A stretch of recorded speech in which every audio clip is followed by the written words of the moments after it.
And we are back. Hey everyone, how's it going? Wheatley here with some more Danganronpa Trigger Happy Havoc. Oh man, last time we saw both Hifumi and Taka dead. Rest in peace. And now we have to go investigate.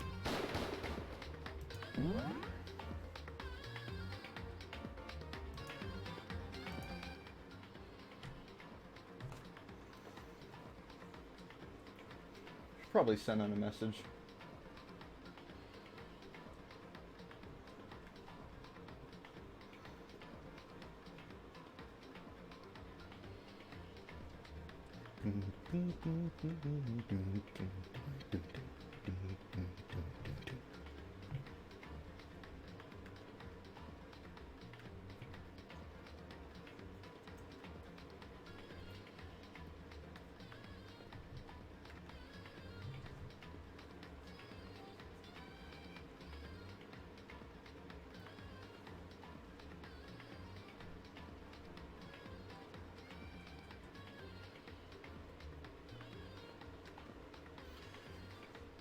Alright, let's begin. Alright, deadly life investigation.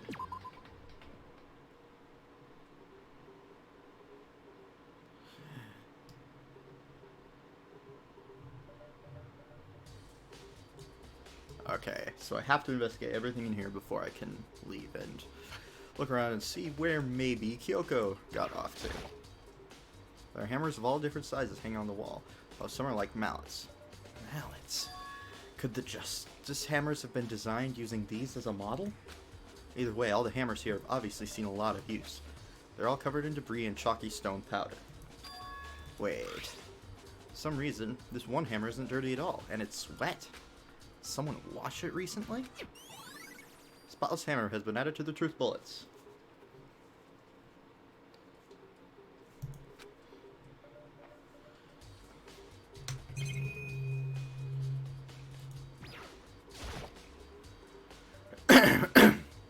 It's a dolly. It doesn't have a handle. I saw this in the art room before. I guess it's used to move statues around. It's kind of awkward, but if you bend down, it's not too hard to use. But wait.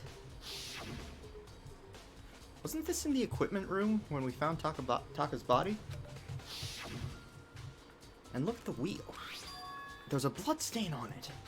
So there's blood on the wheel of the dolly that was moved from the equipment room to the repository. What's the explanation for that? Repository dolly has been added to the truth bullet section of the handbook. Pretty sure it was used to move the body.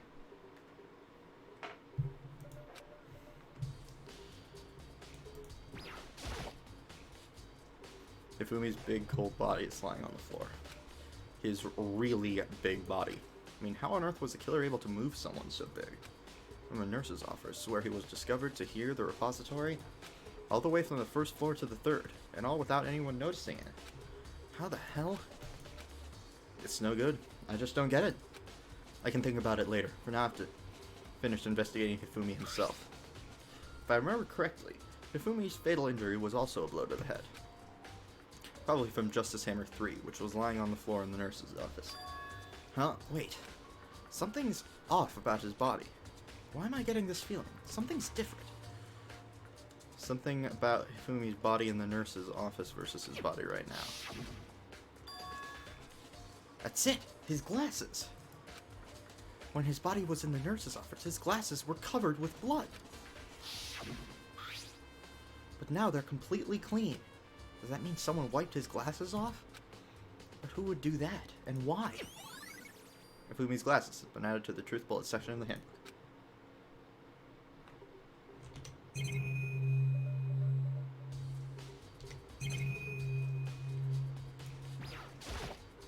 Taka. He'll never move again. According to the Monokuma file, Taka died from a blow to the head. We found Justice Hammer 4 near his body in the equipment room. Is that what was used to kill him? And there's a tarp laid out under his body. Did the killer use this to move Taka's body? That way, there wouldn't have been any blood left behind when the body was moved. Blue tarp has been added to the truth bullet section.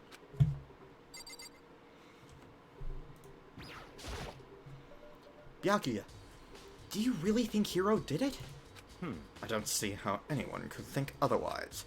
When the attacks and murders and disappearances all happened, every one of us had an alibi.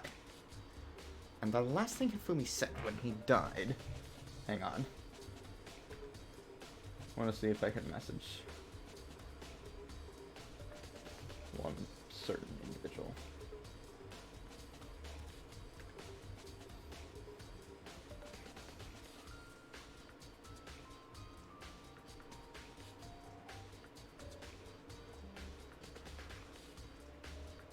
Nope.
There we go. I actually did figure out how to message him.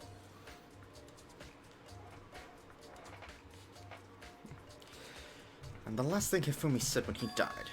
Yeah, he said Hiro's name. So, in other words... And there's no room to suspect anyone else.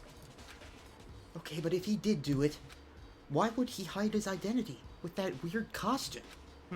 Maybe he thought that no matter what happened, he'd be safe as long as his face was covered. Because he's the fool of the century, you see. I mean, he is kinda dumb. I mean, yes he is, but still. But do you really think that's enough to explain it? I feel like there's a clue hiding in there somewhere. What? And is that it? That's all that bothers you about the case? Well, no. There are a few other things. Like, why did the killer try to hide the bodies? They probably figured that if we couldn't find the bodies, we couldn't complete our investigation. But if that's the case, we found the bodies pretty easily, didn't we? Again, it comes back to the fact that the culprit was a moron. Is that really all there is to it? The other thing that bothers me is, why'd they bother killing 2 people? What? Because all the rule says is, if you can kill someone and get away with it, you graduate, right? So if you're the killer, your #1 priority is not getting caught. But killing 2 people means more clues, more chances you'll get found out. I see. Hold on, perhaps... I see. So that's what this means. Is everything okay? That's enough. Don't talk to me as if we're friends. What's with the attitude?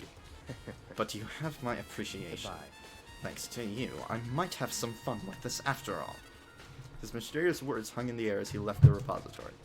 He talked as if he'd figured something out. But if he did, would it have killed him to tell me what it was?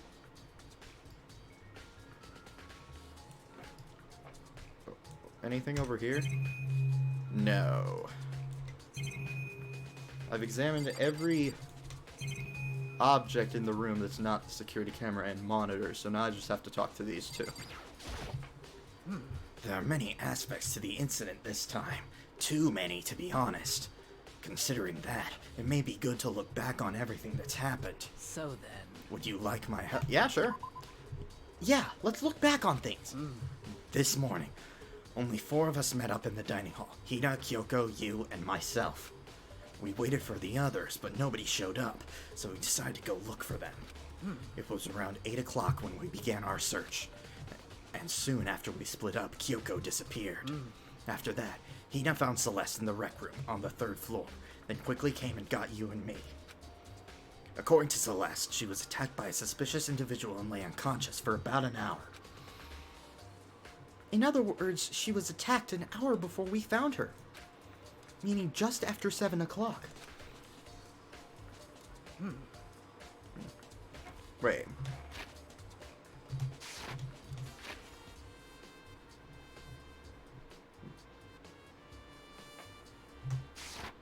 Okay.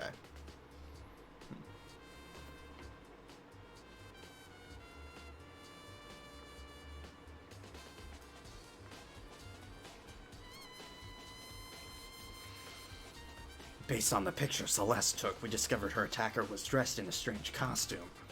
It was Robo Justice. It even has an RJ.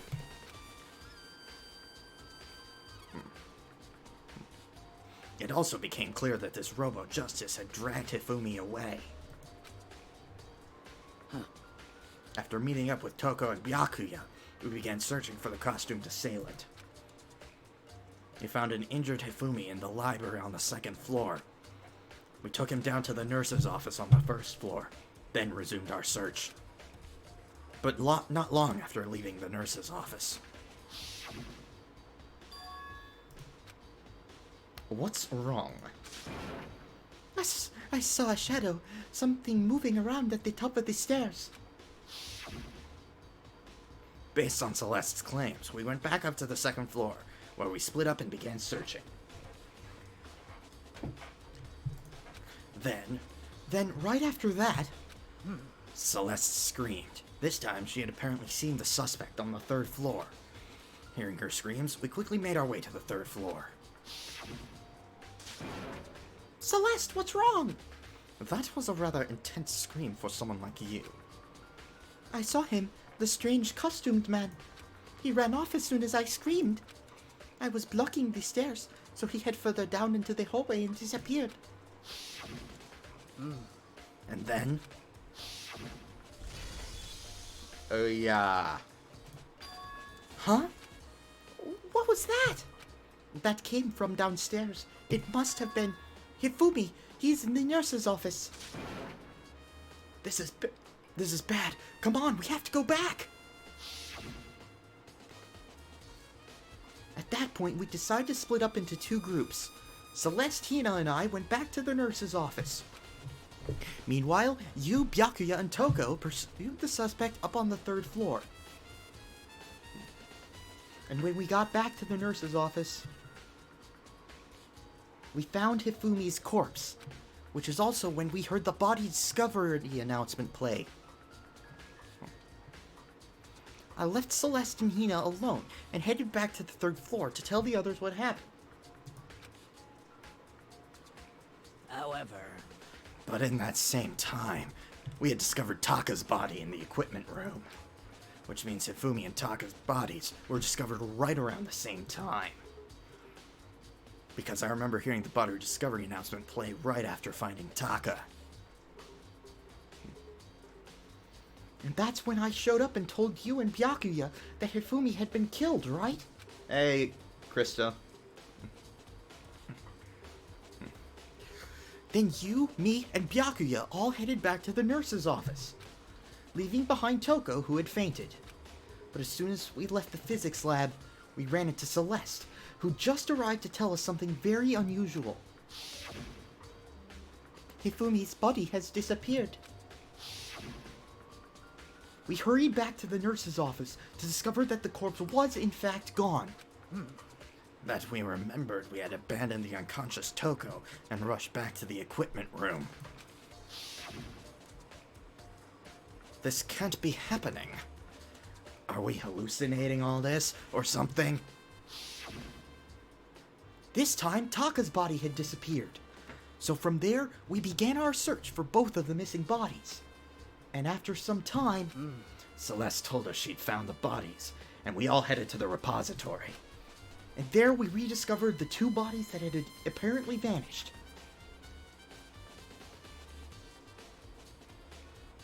And that brings us up to now. however, Looking back, things have certainly been very active. If you want to look back at the case again, just let me know. I'm fine anytime. Wow, is she gonna do that for all the remaining cases? I mean, assuming she survives, of course. Alright, Asahina, what do you got? So, Hey, Makoto, I've been thinking about something. It's about this repository. Huh? What is it? After Hifumi and Taka's bodies disappeared, we split up to look around, right? I was really scared, so me and Sakura stuck together. But And we came right to the repository to, look around. But when we got here, the repository was locked. We couldn't get inside. Yeah, I realized that too. It was locked, he says, as if he has no idea. And we came here as soon as the search started. So there's no way someone could have beat us here. So if that's true, then who locked it? And why is it unlocked now? I wonder the same thing. The door was locked when the search for the bodies began, but now it's wide open. There might be some secret lurking in there, but I'll probably have to leave this area to figure it out. Wait.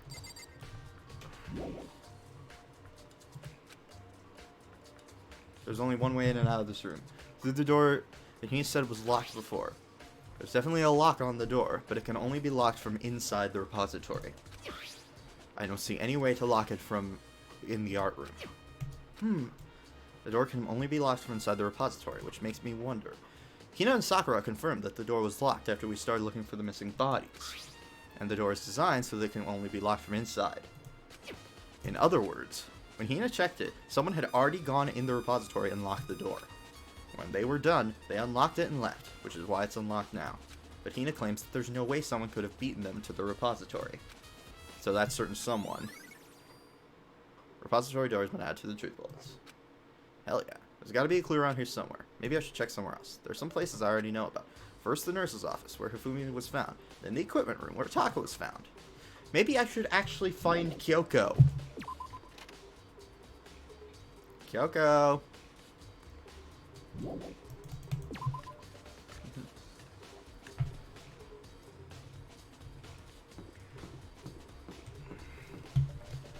Okay, let's go.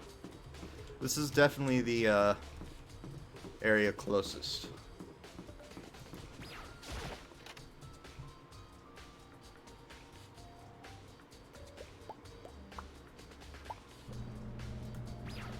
In there.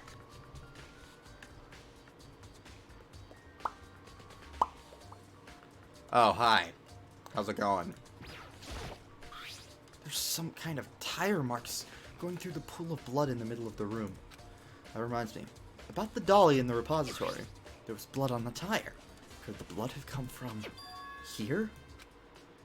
Which could mean that Taka's body was moved from the equipment room to the repository using the dolly. But rooms are on the third floor, so that... Both rooms are on the third floor, so that definitely should have been possible. Okay. Equipment room bloodstained. Add to the truth bullets. But even if the dolly was used to move Taka's body, what about Hifumi? Hifumi's body was in the nurse's office on the first floor. Even with the dolly, there's no way to get it up the third floor. That's still a total mystery. Alright, the giant hammer looks conspicuous. Justice Hammer 4, the weapon that was used to kill Taka. The body was moved, but the murder weapon was just left here.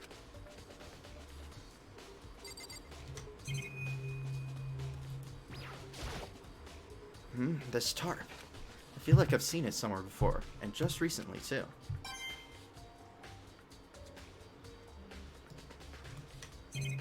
Monitor on the wall. Security camera. I was sleeping right here when the killer carried the body away. what? I'm super pissed I missed such an ultimately rare event. That's it? That's all you have for me? You have nothing else?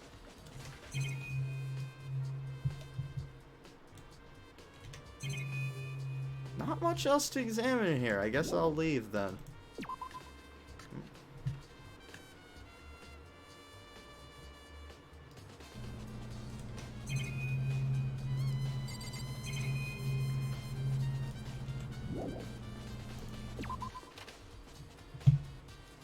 Alright, moving right along. I guess the, I'll check the map first. Okay, equipment room, I already checked everything in there. Repository. Is there something I need to do there?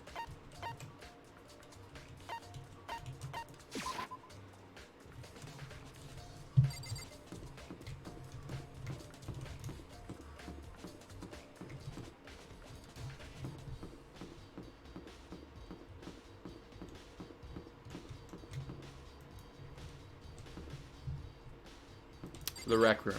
That's right. I should check this out. I think the hammer is probably the biggest thing to check here. Celeste. Was she really attacked with this Justice Hammer 1? What the heck is with this thing? I still don't get any evidence? Friggin' let me in the locker, please. Oh my god. Well, I guess that's all I need to do there.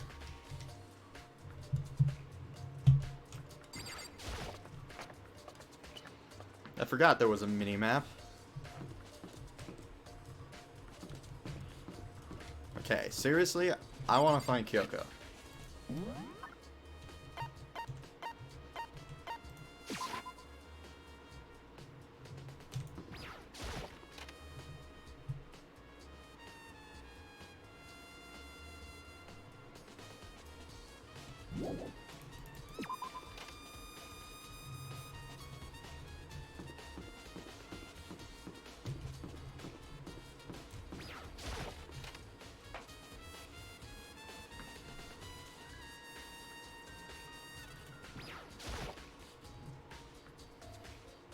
Just on some off chance that Kyoko is in this room.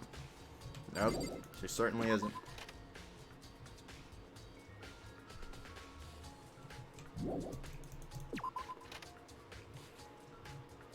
Yeah, I'm just guessing that just the game doesn't want me to find her yet.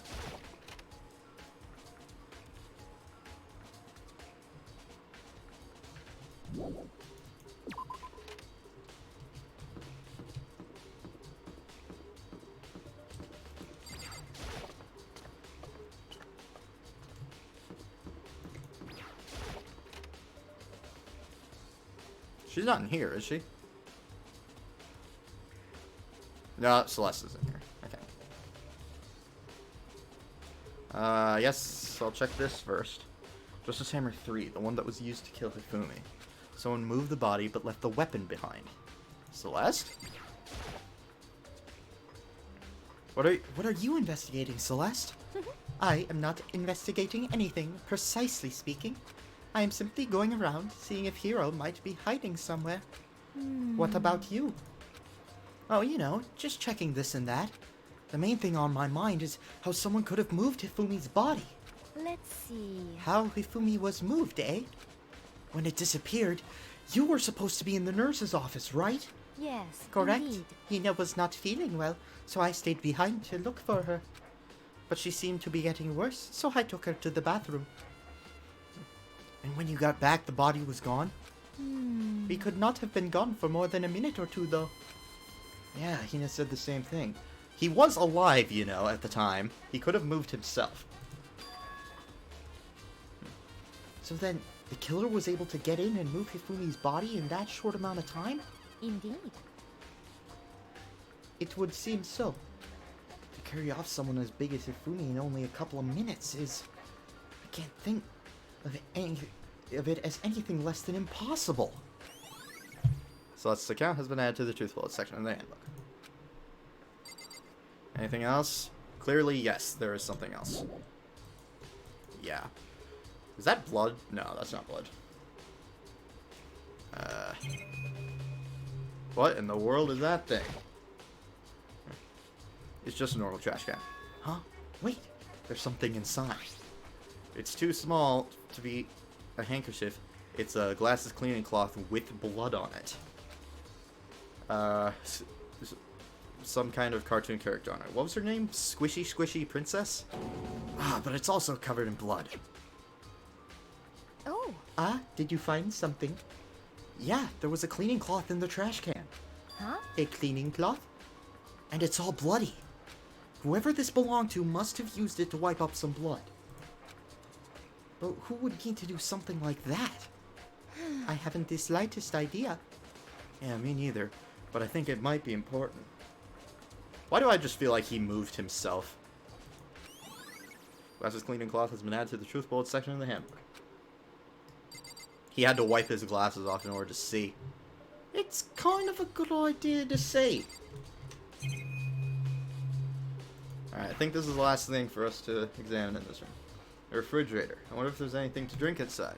After everything I've been through, I'm totally parched, and maybe just a quick peek. There's a bunch of blood packets in here. For blood transfusions, I guess. Doesn't help me, though. I'm not a vampire. Okay. That seems to be everything. So this is where you were. I've been looking for you. You have?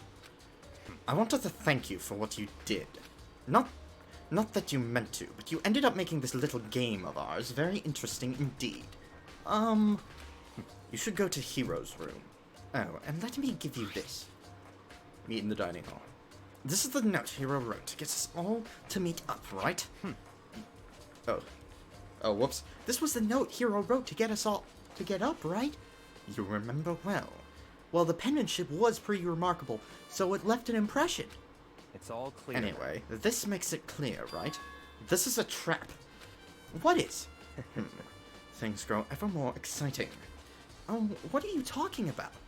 I've already repaid my debt. I don't owe you any more explanation. Goodbye. Yes, the hero's message has been added to the truth bullets. So he said to go to Hero's room, but what's waiting for me there? I need your teleport!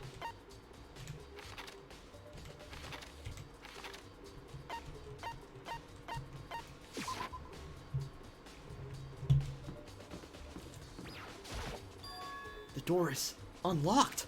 I guess I can go inside. Byakuya did say to go look. It might not be a great idea, but I'm gonna take the plunge.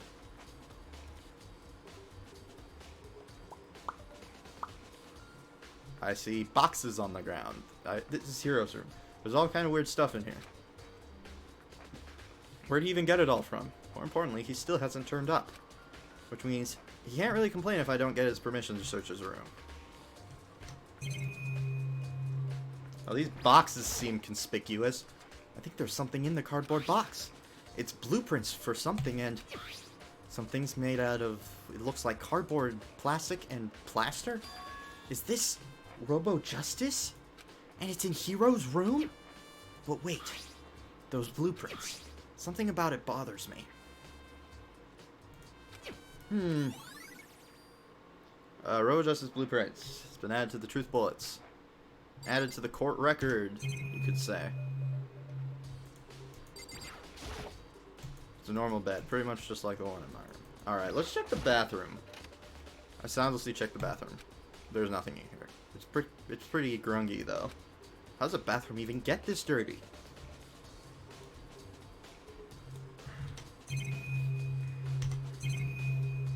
Oh, I guess that's it.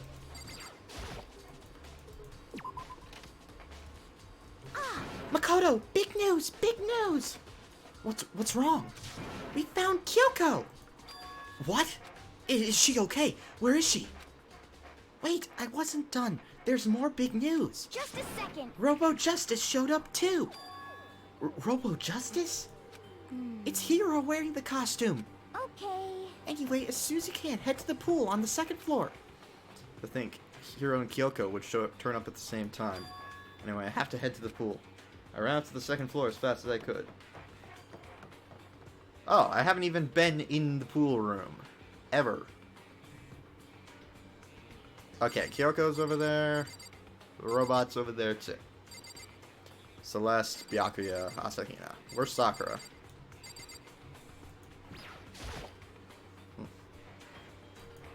Kyoko! And...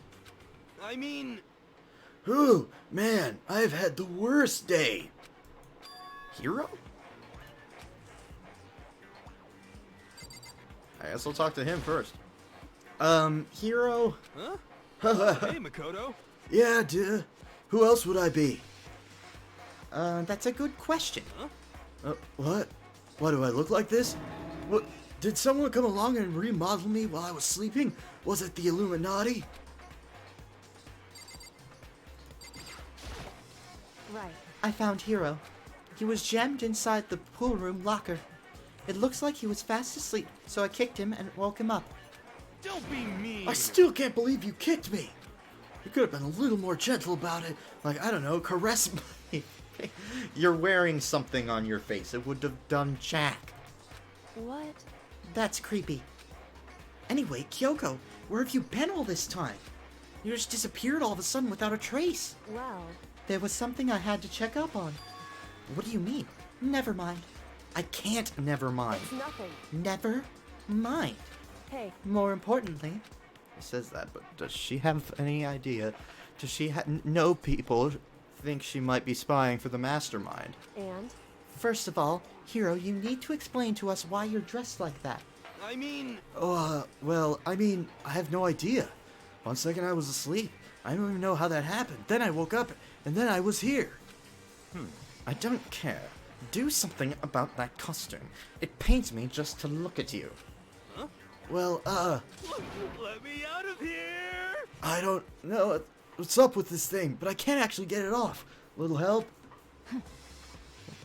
Why would you make something that you can't take off by yourself? Got it all wrong! I didn't make this stupid friggin' thing. It would seem. There's a clasp on the back that's keeping you from getting it off. It looks pretty sturdy. I don't think you can get it off on your own.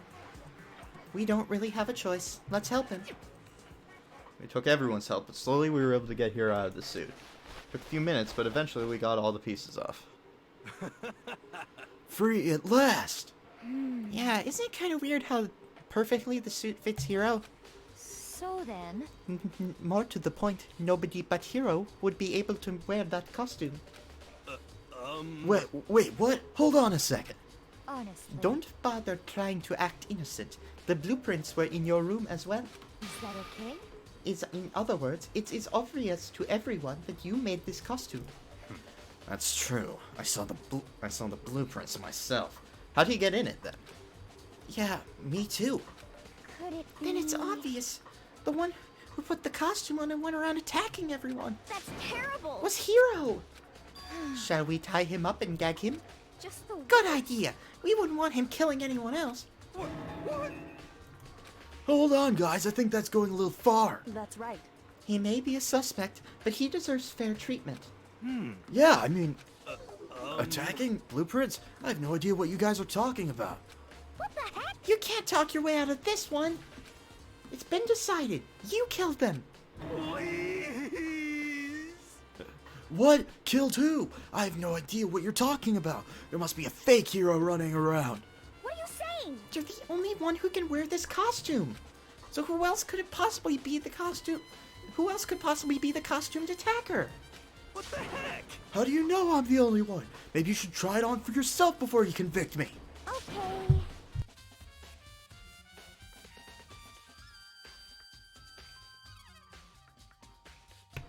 Fine. If you're gonna be a jerk about it, I will. Without missing a beat. I'm pretty sure it's supposed to say beat, but whatever. Hina started putting on the Robot Justice costume. Huh. See? Look. See how loose it is? I mean, come on. I'm blind as a bat in here. Can't see my feet at all. I'm surprised you got anywhere in this thing. I'm telling you, it wasn't me! And not to mention, you totally can't bend at the waist. Seems like a pretty obvious oversight. That's not a very nice thing to say. I mean, it's not like I made it. I just got caught up in the moment. You totally made it. Well, either way, now we know for sure, right? I mean, it seems pretty clear that nobody but Hiro could have fit into this dumb costume. In a huff, Hina took the suit back off again. Well, now you're out of excuses.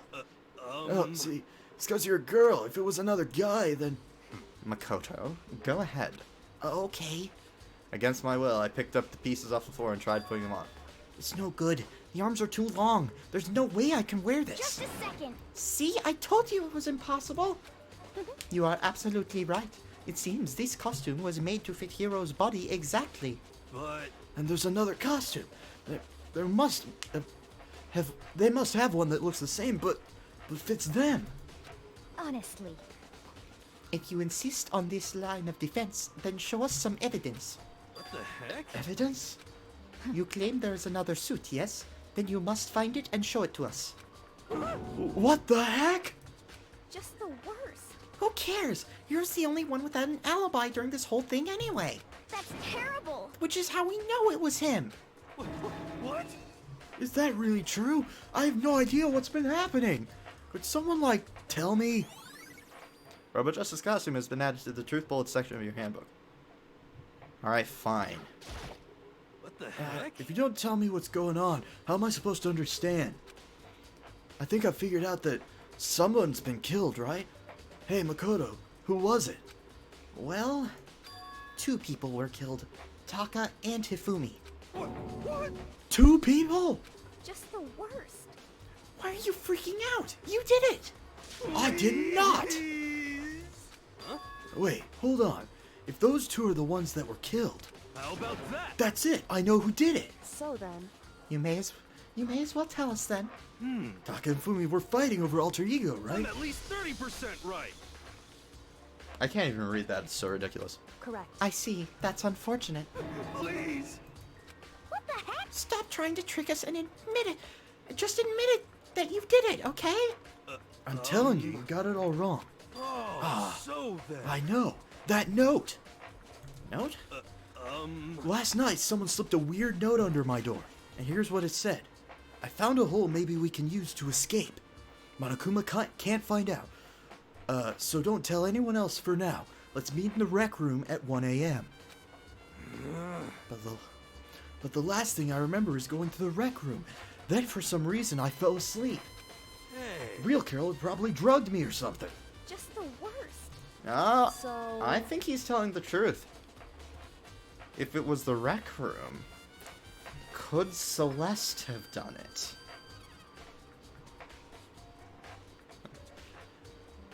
No, hold on. He could be onto something. The nurse's office did have chemicals that could do that. I told you someone's trying to set me up. A secret passage, a chance to escape. Someone wrote all that to trick me. Even if that's true, you must be one dumb fish to eat every piece of bait that floats in front of you. Well, after being trapped here so long, even if you know it's a lie, you still gotta check, right? They preyed on my desire to get out of here. They deceived me.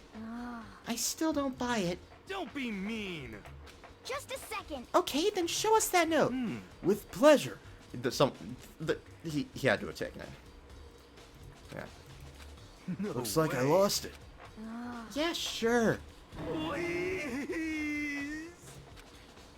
As I said before, if you want us to believe you, you must produce evidence. Can you show us that? She is totally suspicious. I have no particular issue with what you claim, but if you want us to believe you, give us a reason. What the heck? For serious? Why'd you take the note with you, you dumbass? Could have hidden it. Now then, shall we resume our investigation? There's no time to waste before the class trial begins. Why do we need to keep investigating? We already know who did it. That's a good way to die. What the heck? Why? Why'd you kill them? Tell us, hero. No. It's like I said. Just the worst. Was it really to get the money Monokuma offered us? Yeah, that must be it. You must be totally broke, and that's why. Please. He didn't do it. What are you saying? Just be thankful we haven't bound and gagged you. If you have time to yell and carry on, you have time to search for your evidence, right? What? Ah, you're right. I need to look for the second suit in that note. Feet don't fail me now. I guess I'd better get back to Gert. Oh, that's where Sakura was. I was gonna ask Tucker, Genocide Jack to switch with me. But if she and Sakura got into a fight, we'd have a catastrophe on our hands. Well, bye. One by one, everyone peeled away. Makoto. Do you have a second? Huh? I want you to help me with the investigation. With pleasure, Kyoko. It would seem. It looks like I got a late start on this one, so I need to make up for some ground. Sure, I don't mind helping, but can you promise me something? Later, when you have time, will you tell me why you disappeared? Why is that? To reject me so simply. Anyway, Okay, shall we go? thanks. Now then, shall we? Hey, So Makoto, first I'd like to examine the corpses. Examine the corpses. I can't believe I'm hearing that from a girl the same age as me. Correct. Dead bodies don't lie, you know.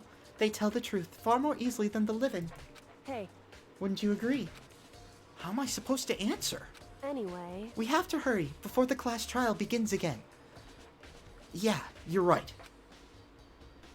I don't know. This certain segment is making her kind of unlikable, but still.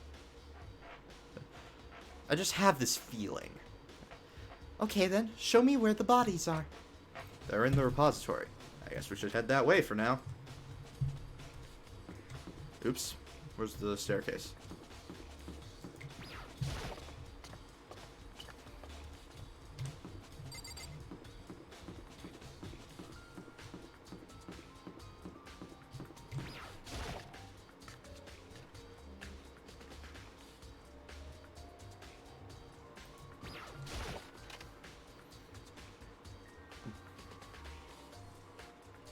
Hifumi and Taka. For a moment, Kyoko seemed to go rigid, but only for a moment. so then, Well then, let's get started. She crouched down next to Taka, and without hesitation began poking and prodding their bodies. I knew it. The Monokuma file was right. They were killed using similar weapons. Her movements were so smooth, she was so calm. Seeing how comfortable she was actually made me feel a little more comfortable. Okay, everything here I've already examined, though I do want to take a look at that again. No, not the body.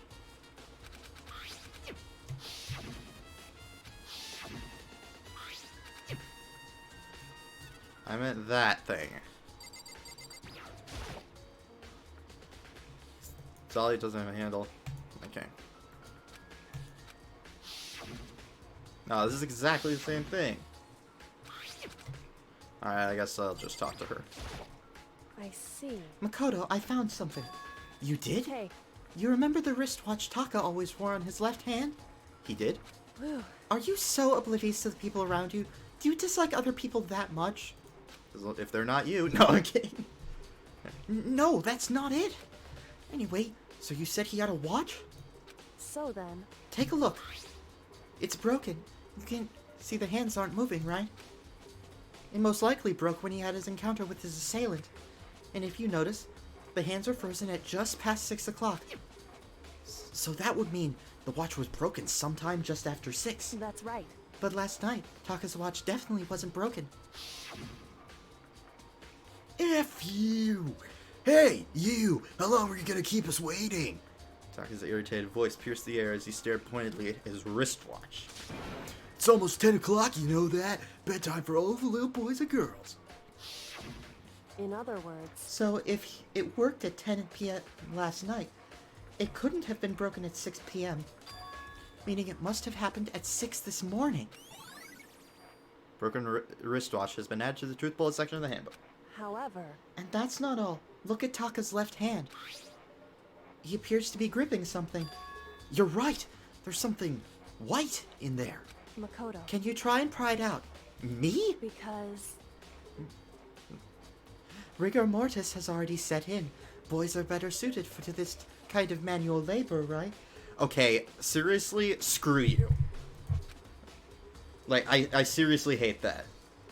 Like, they expect me to be like, oh, super strong just because I'm a dude. Like, did Chihiro teach you nothing, Kyoko? Or, like, when people think that I'm into, like, cars or sports or stuff like that just because I'm a dude. Or that I'm really good at fixing stuff just because I'm a dude. I hate that BS. Sorry, I didn't mean to rant there, but hate it so much. As much as I didn't want to, I grasped Taka's cold hand. The ice-cold hand was nearly enough to cause my heart to stop beating. After some effort, I was finally able to free the object from his tightly clenched fist. A piece of paper? hey, Was that all he had in his hand? Yeah, that's it. Just a little scrap of paper. Doesn't seem like much of a clue, does it? is that right? I wonder about that.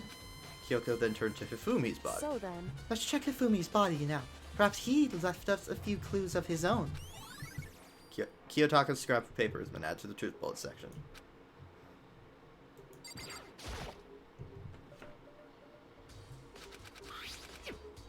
Oh my god, it's the same thing. Oh, let's examine the body. Oh wait, I just have to talk to her again. So, did you find anything? Indeed. I did. More than I expected, to be honest. Look at this. A wad of paper? That's right. Hifumi had it hidden on him. Hidden? Indeed. He'd stuffed it in his pants. So I can only assume he'd hidden it on purpose, you see. In his pants? Wait, so you... Why is that? It was just his pants. Not like his socks or something. I don't know what that means. Hey, Anyway, let's take a look at the paper. Go ahead, Makoto. Open it up. When I think of how it was stuffed down his pants, it was like, it better be important, or Hifumi, or I'll never forgive you for this.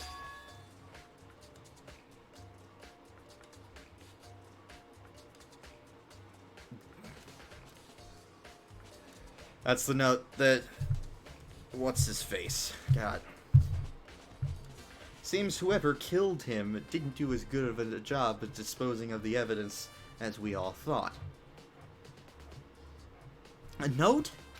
I found a hole maybe we can use to escape. Monokuma can't find out, so don't tell anyone else for now. Let's meet in the equipment room at 6 a.m. so... That sounds very familiar. That's it! It's the same thing that Hiro said. Maybe he was telling the truth. However, Although, it's not exactly the same, is it? Last night, someone slipped a weird note under my door, and here's what it said. I found a hole maybe we can use to escape. Monokuma can't find out, so don't tell anyone else for now. Let's meet in the rec room at 1 a.m. Oh. The time is different. Oh, they did dispose of the evidence. They just made a new one. Hiro told told us that in the note. His note said to meet at 1 a.m. But the note that they wrote to Hifumi asked him to meet at 6 a.m. is that right? Hold on. Just because Hifumi had the note doesn't mean it was meant for him. Huh? So... Part of it has been torn off, right? I think there's likely some meaning there. That's the meaning of the part of it being ripped. Could you maybe explain it a little more? Think carefully. Hey, Don't see her smile very often. Why would he have been clutching that scrap of paper so tightly? Because Taka had the other part. I have no idea. so then... What if it wasn't just a scrap of paper when he was holding it? What if it was something more important? And how would something important like that become a mere scrap of paper? That's what you need to... Come on, it's not that hard. Hey, And while we're at it, I should tell you one other thing. The two victims this time definitely had their e-handbooks on them.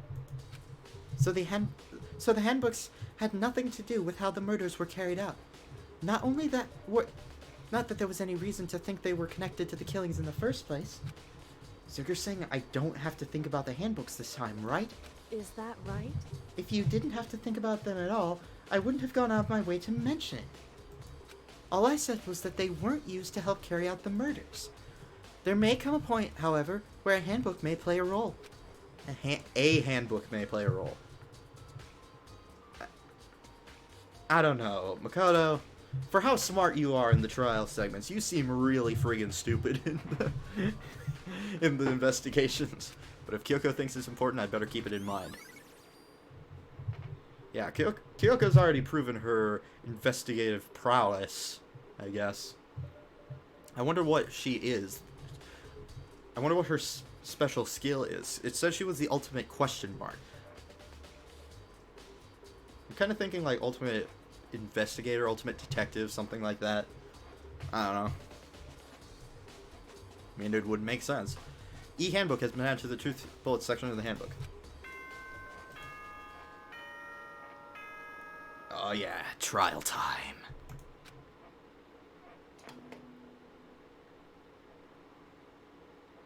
Are you excited? Are you pumped? It's time for the class trial to begin! Like the bright burst of fireworks, like the flash of a soul clashing with life and death. And so, with no further ado, everyone please meet at the usual spot.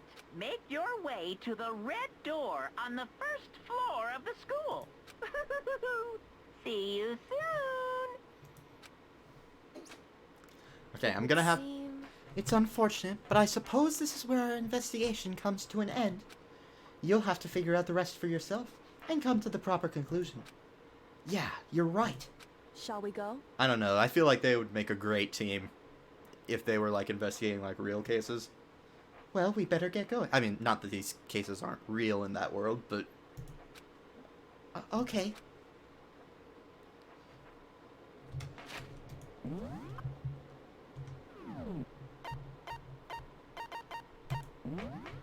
Okay, first things first. I absolutely want to save.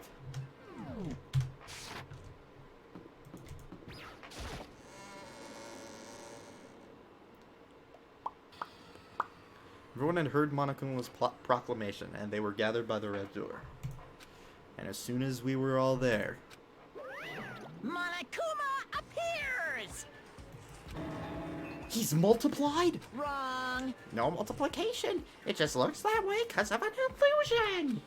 I'm moving so fast it only looks like I've multiplied. Can you guys tell which one is the real Monokuma? aren't they both technically real? Can we just get on the elevator already? Boy. You're not playing along. Stop talking. We're not here to play with you. Okay. Hey, hey! Then if everyone's here and ready to go, please board the paint train or elevator. I'll see you guys down there. Let's go. Okay then, shall we? Please!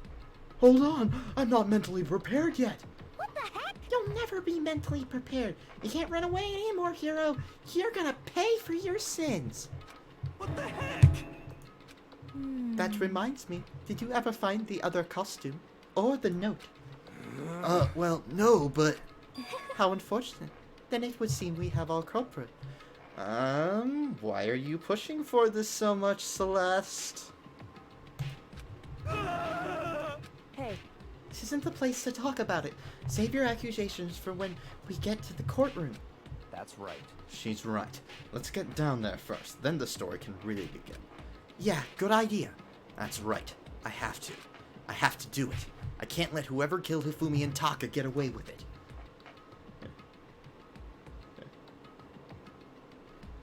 For everyone who's still alive, and for the two that lost their lives. This is the murder one. Oops. The one who killed Hifumi and Taka. The one who killed two of our friends. The killer is... someone right here. Get me in the elevator. It's time. Oh, I'm so looking forward to this. Yeah, because the blood's pink. The blood's pink. Yeah, what do you expect? I began to walk towards the elevator once everyone was aboard.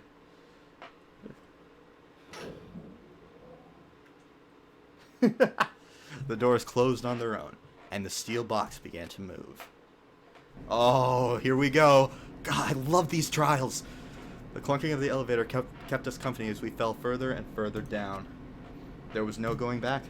Until we settled all this, we couldn't go anywhere. It's like a effing soap opera. Not sure how long it was before the elevator finally came to a stop. The elevator door slid open, opening up onto our cruel fate.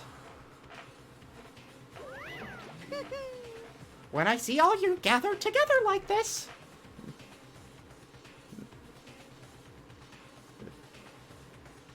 I realize just how few of you there are left. Your school life is slowly reaching its climax. Just the worst. Only because of you. Why? Why are you making us do such cruel things to each other? What? Do you really hate me so much? But I'm so cute. Come on. Stop goofing around and let begin the trial. Don't rush me. Of course I'm gonna start it. I would never be like, stay tuned for the Action Path class trial after your commercial break.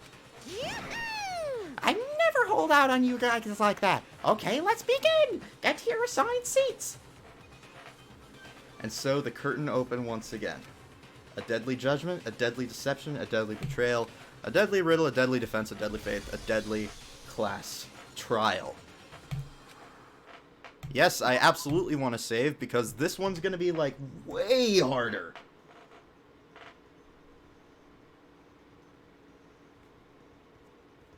This one's going to be way harder because... oh man, here we go. I went ahead and upped the difficulty from gentle to mean, so this is gonna be intense. Alright. 2 murders. Who claimed the lives of Hifumi and Kiyotaka? In this class trial, suspicion builds upon suspicion. Alright. I'm pretty sure I didn't unlock any new skills, but I'm gonna check anyway. Alright. Alright. We're set. All rise. Let's begin with a basic explanation of the class trial. So, your votes will determine the results. If you can figure out who done it, then only they will receive punishment. But if you pick the wrong one, then I'll punish everyone besides the blackened, and the one that deceived everyone else will graduate. Now then, to begin with... We already know who did it. Was that? It was Hiro. He does not have an alibi for when the murders took place, and we found him in that suit. Don't try and deny it. You killed them. I didn't. Someone knocked me out. I was asleep the whole time. I don't know anything about it. Shut your murdering mouth, murderer! Who are you calling a murderer? I am sorry to say, Hiro, but we do have evidence. Blueprints for the suit. Parts we assume were used to build it, and all of it was found in your room. You have to admit, the evidence is quite compelling. It points to you as having created the suit and wearing it while committing crime after crime. How many times do I have to tell you? I don't know. I don't know. Is Hiro really the killer? Or, before anything else, we have to make that clear.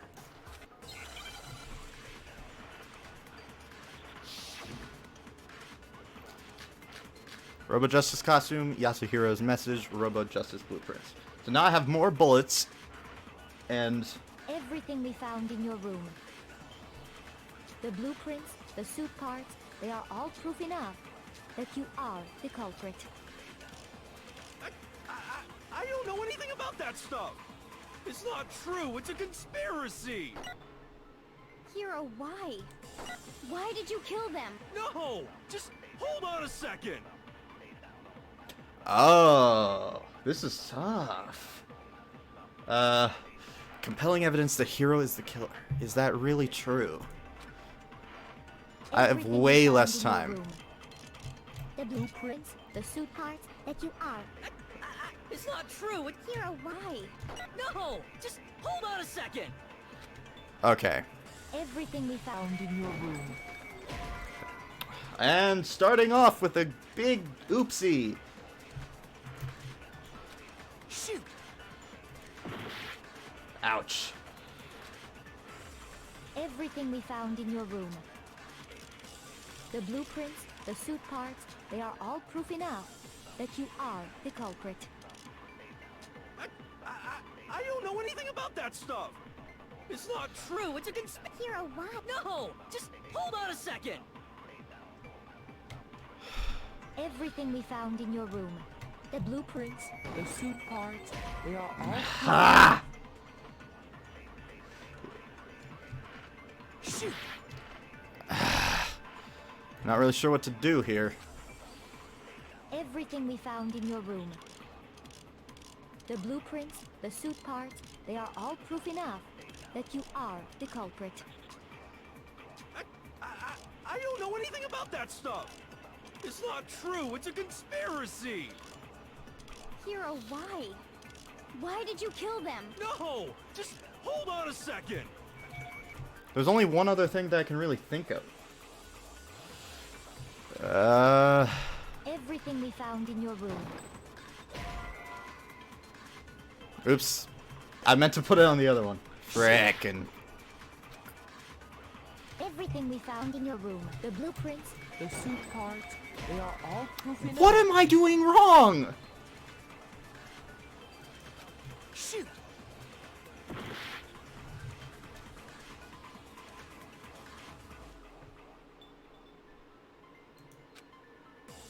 Everything we found in your room. The blueprints, the suit parts, they are all proof enough that you are the culprit. I don't know. It's not true. It's a conspiracy. Hiro, why? What? No! Alright, I'm gonna have to look at this again. Okay, what do we have here? Yasuhira's message. Meet in the dining hall. I don't think I can use that on anything. Robo Justice blueprints.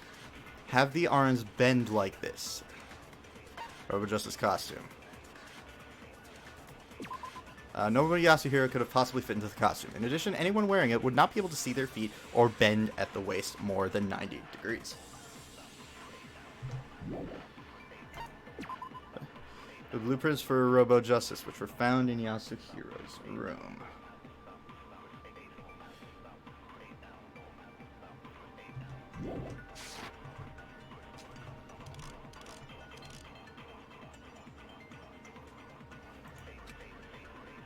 Everything we found in your room.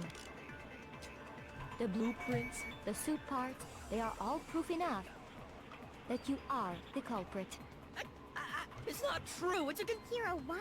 No! Just hold on a second. Everything we found in your room.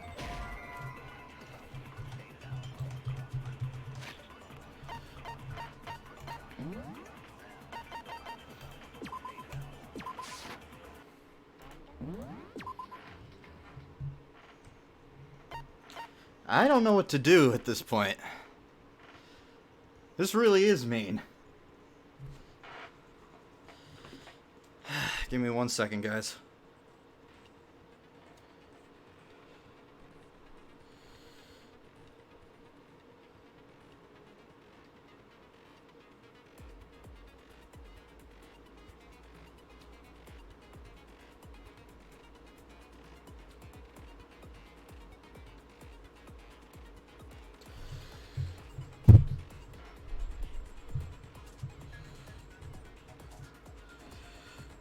I have to get the right answer to do that. Give me a second.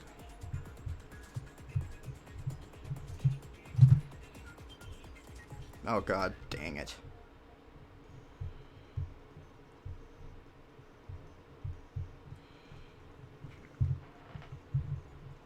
Oh, what? Okay. I guess I'll try that this time. All right, I'll skip the beginning.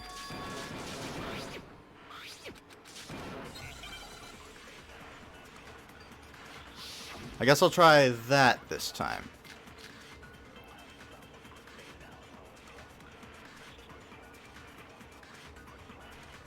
Everything we found in your room. The blueprints, the suit parts. Oh. No, that's wrong. Okay. Break. Are we sure Hero really made those blueprints? What do you mean? Well, take a look at this. Oh. Oh, no. Oh, I feel so stupid. The handwriting is different. The freaking handwriting on his note and on the blueprint are completely different. Oh my god, I'm an idiot. Oh, it's epiphany moments like this that make me love games like these. It's the note that Hero wrote, asking everyone to meet up after Alter Ego disappeared. The handwriting's obviously different, wouldn't you say? When you compare it to the blueprints. There's no way you could think the same person made both of them. Unless that person made it a point to disguise their handwriting. No, the differences are bigger than that, I think. Come on! I'm not smart enough to think of trying to change my handwriting anyway. So Makoto, are you saying you don't think Hiro's the culprit? And he's not the only one. I think Hiro's innocent as well. What? Then who was in that Robo-Justice suit? Is it like Hiro said? Was there really someone running around in a second suit? The suspicious individual hidden within the suit. Go ahead, Makoto. Tell them who it was.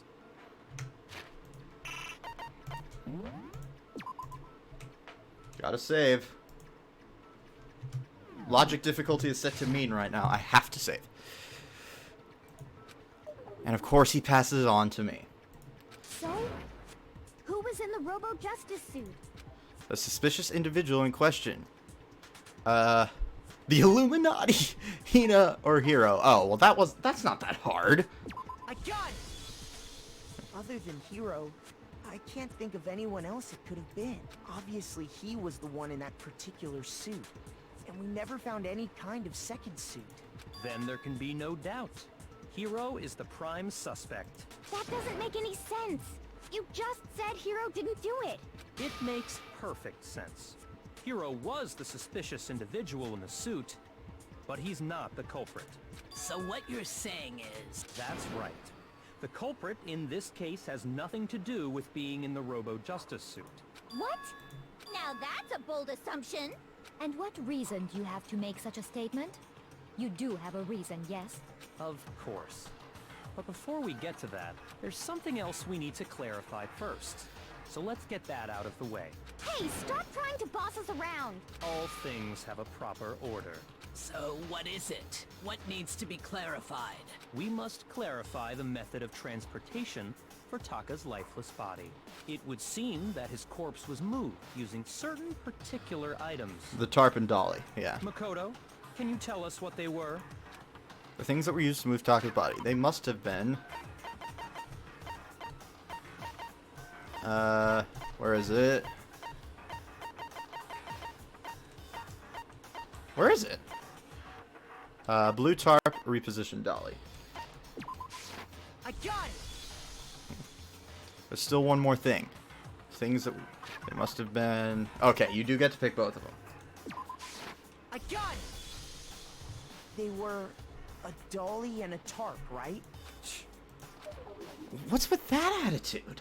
So, let's see if I can explain. Taka's body disappeared from the equipment room. And then we rediscovered it in the repository. And when we found it for the second time, it was wrapped in a blue tarp, right? It was the same tarp that, up until then, was stored in the equipment room. So the killer must have seen it there, and decided to use it when they moved Taka's body. That way, they wouldn't leave any bloodstains while they were moving it. Okay, that explains the tarp. And the dolly? Same thing. I'm sure the dolly was in the equipment room when we first found Taka's body there.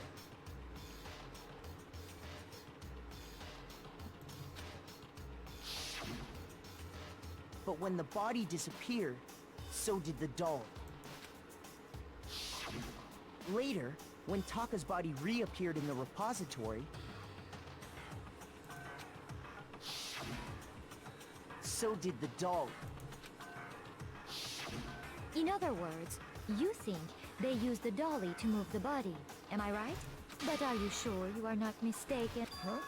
Are you absolutely positive the dolly was in the equipment room when we found Taka's body? That dolly was made specifically for moving large objects between the repository and the art room. It would be very strange indeed to discover it had made its way to the equipment room. Is it not possible that it was in the repository all along, and you simply didn't realize it? It's covered in blood. She's raised an objection. How do you respond? By saving my game.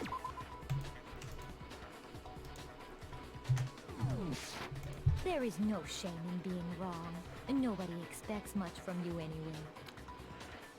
Wow, she's acting even more suspicious now than she was before. We have all accepted the fact that you rarely understand what is going on. Wow, I've never had anyone sound so nice while being so mean. But maybe I can change her mind. If I can just explain to them why the dolly must have been moved to the equipment room to the repository. A new element has been added to... A bullet time battle? This early?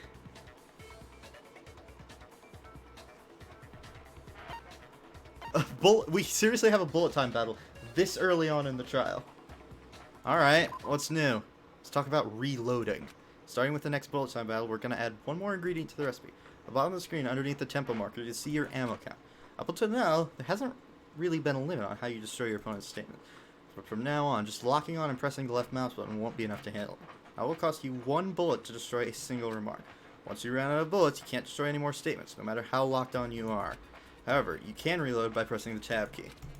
Just like locking on, you have to press the tab key in time with the tempo marker. Basically, just remember that the tab key now has a function along with the right mouse button and left mouse button. You'll automatically reload at the start of fever time, and your ammo will not decrease. Okay, that's good to know. Oh, but if your action difficulty is set to gentle, you won't have to reload at all. My action difficulty is set to mean, so... in which case you can ignore everything I just said. Well then, good luck and have fun.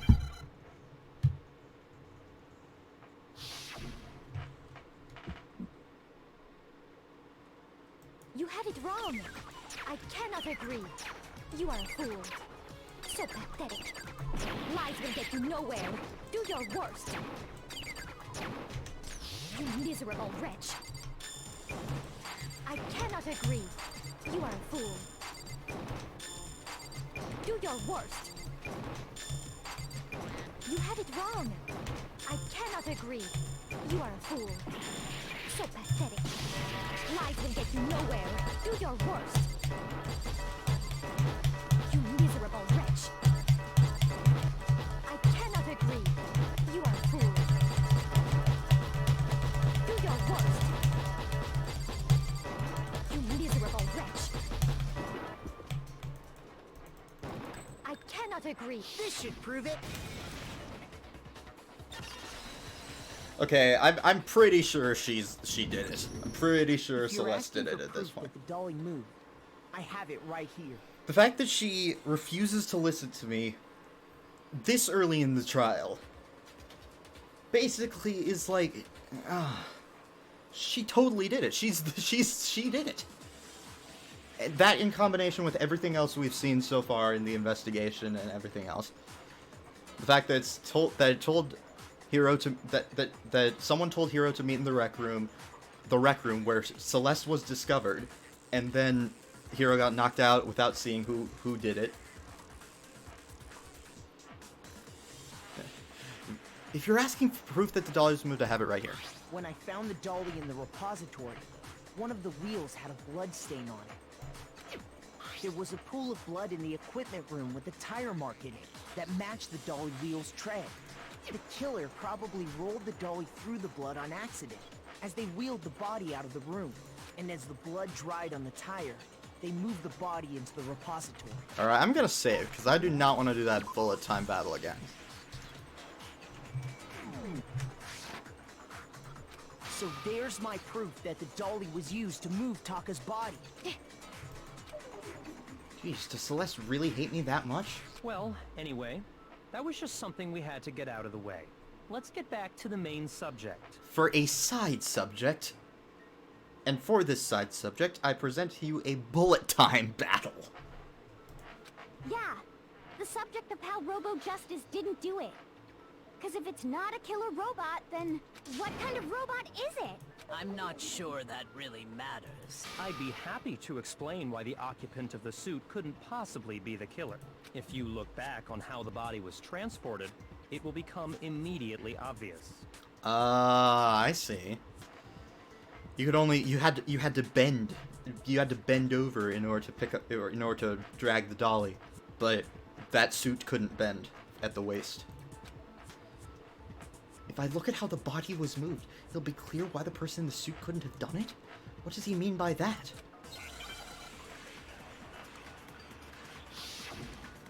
Alright, another argument.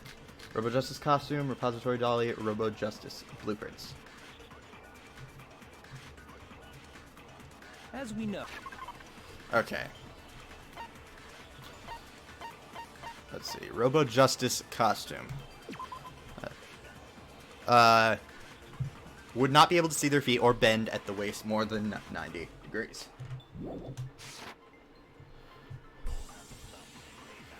And from there, the body was moved to the repository, correct? Yeah, the culprit wrapped the body in the tarp, then loaded it onto the dolly and wheeled it off, right? Now, keep in mind that the dolly doesn't have a handle. Well, yeah, but even without a handle, all you'd have to do is bend over. What?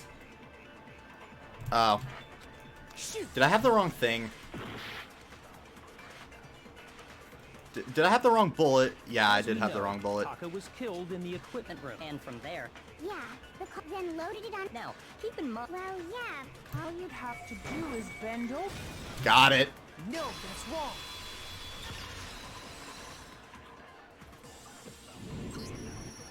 You're absolutely right that you could push a dolly without a handle if you stoop down low. But if you were wearing that suit, do you think you could actually get into a position like that? What do you mean?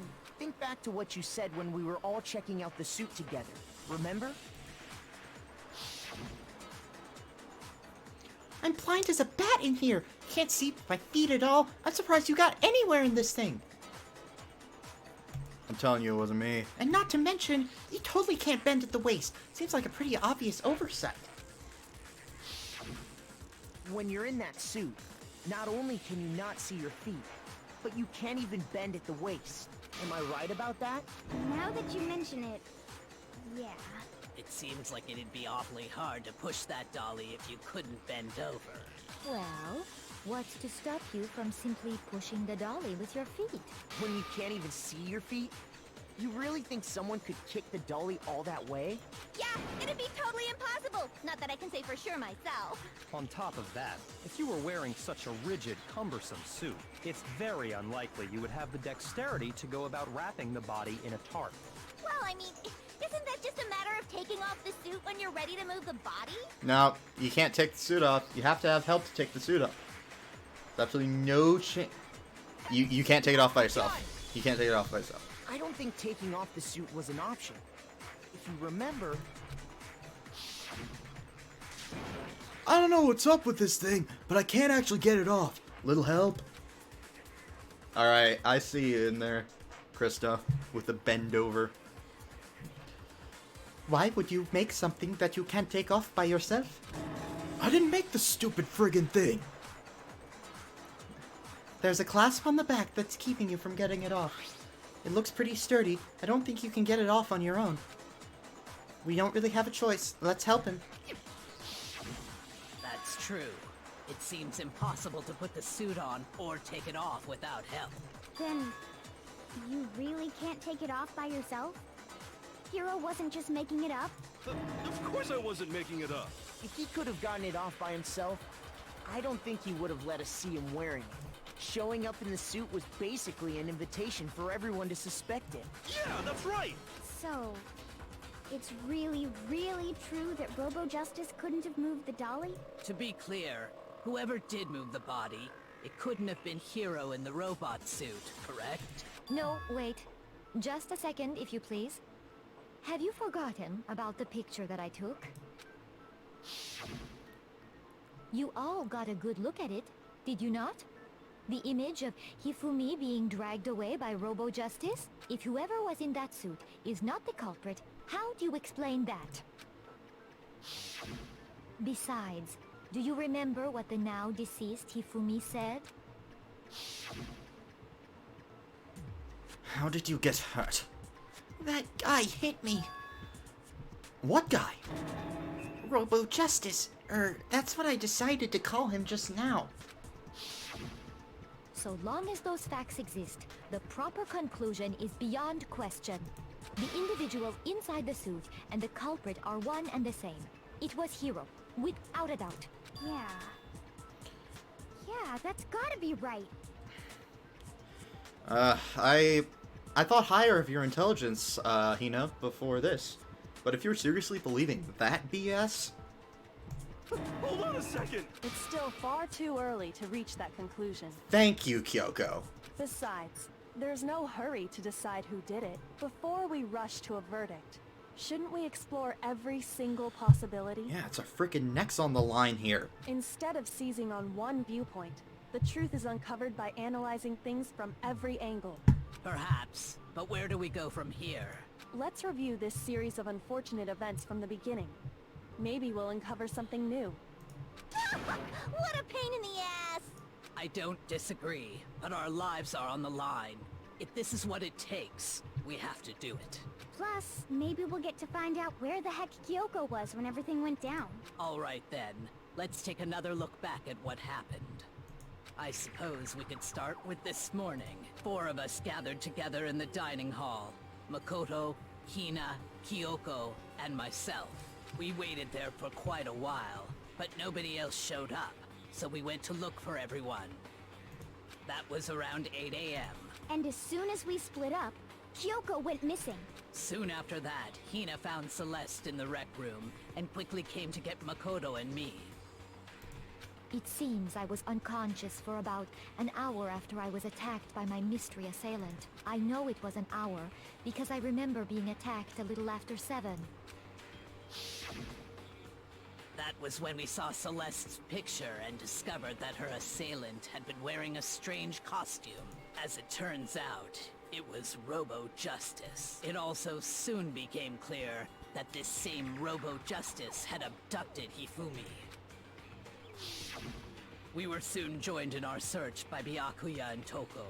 He was injured, so we took him to the nurse's office and resumed our search for the suspect. Whoops. Then went off to find Hifumi in the library. I accidentally skipped that part. But not long after leaving the nurse's office... What's wrong? I saw a shadow. Something's moving around at the top of the stairs. When Celeste told us that, we decided to split up and search the 2nd floor. And soon after that... I saw someone moving around on the 3rd floor, and I yelled out to everyone as soon as I did. Celeste, what's wrong? That was a rather intense scream for someone like you. I saw him, this strange costumed man. He ran off as soon as I screamed. I was blocking the stairs, so he headed down further into the hallway and disappeared. And then...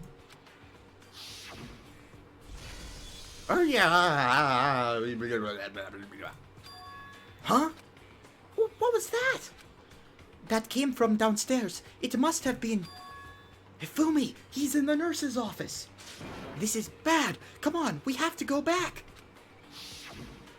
At that point, we decided to divide up into 2 groups. Celeste, Hina, and I went back to the nurse's office, while Sakura, Byakuya, and Toko chased after the suspect. When we got back to the nurse's office, we found Hifumi, dead. Not quite dead, actually. And that's when we heard the body discovery announcement. I left Celeste and Hina there and headed back to the 3rd floor to let the others know what had happened. Meanwhile, we had just discovered Taka's body in the equipment room. We must have found both bodies at almost exactly the same time, because we heard the same announcement not long after we discovered his body. And that's when I told you guys about Hifumi. But there was a second announcement that you guys are forgetting about. Then the 3 of us headed for the nurse's office. But right after we left the physics lab, we ran into Celeste, who'd arrived after us. And she told us something very surprising. Hifumi's body has disappeared. We rushed back to the nurse's office and saw that she was right.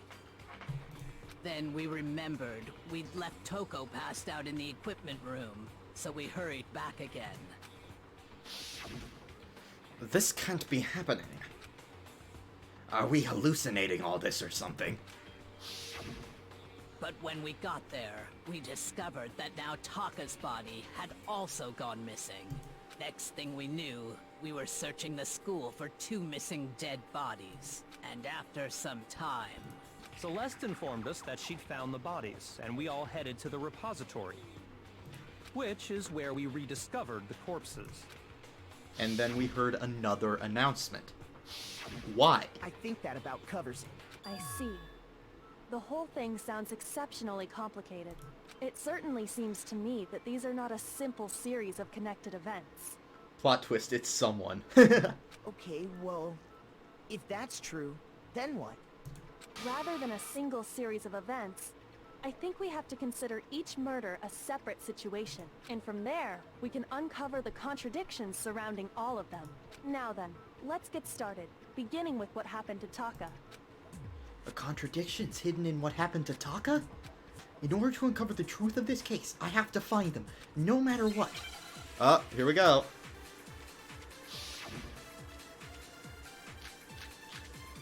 Broken wristwatch, Monokuma File 3, Yasuhiro's message. So, regarding Taka's death, I wonder if he died before Hifumi. He absolutely or did. Perhaps it was after? We already know what order they were killed in. Taka came last. What makes you say that? Because of the numbering of the Justice Hammers. Oh. It's true that Hifumi was killed with Crap. Justice Hammer 3, while Taka's death came from a swing of Justice Hammer 4. See?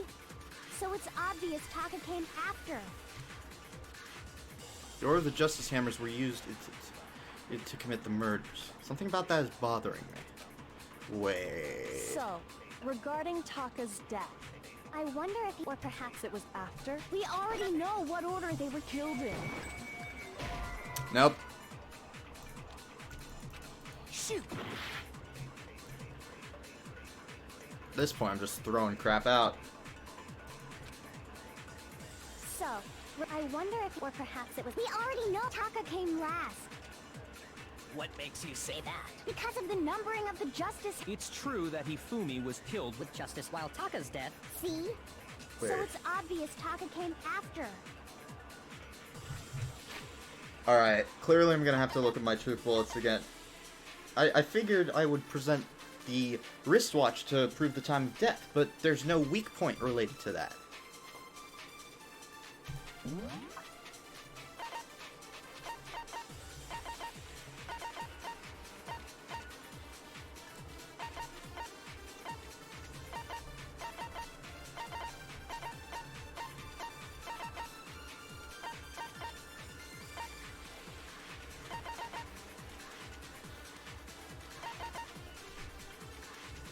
And the Monokuma file.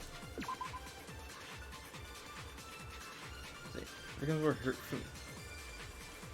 killed with a similar weapon. Well, that's not.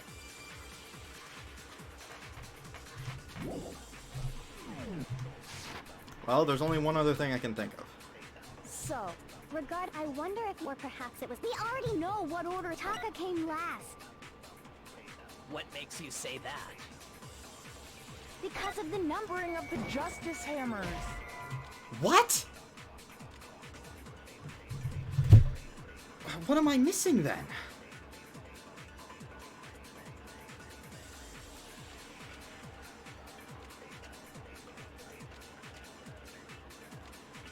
Oh! Shoot!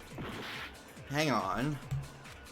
There's one mechanic I So, forgot about. Regarding Taka's death, I wonder if he died before or perhaps it was after? We already know what order they were killed in. Taka came last. You can absorb that stuff. I forgot. What makes you say that? Because of the numbering of the Justice Hammers. It's true that Hifumi was killed with Justice You gotta be While kidding me. Taka's death. See? So it's obvious Taka came after. I freaking missed. So, I wonder if he died or perhaps it was after? We already know what order they were killed in. Taka came last. What makes you say that? Because of the numbering of the Justice Hammers. No, that's wrong. There we go. Hold on. There's no reason to assume that the hammers were used in the same order as their numbers.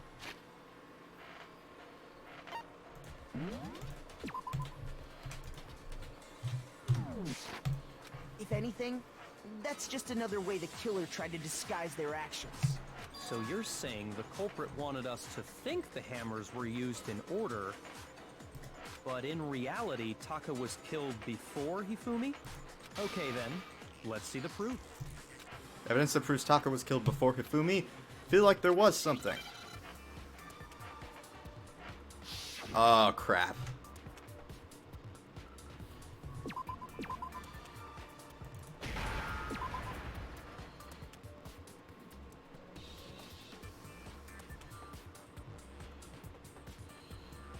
I'm looking. Oh. There we go.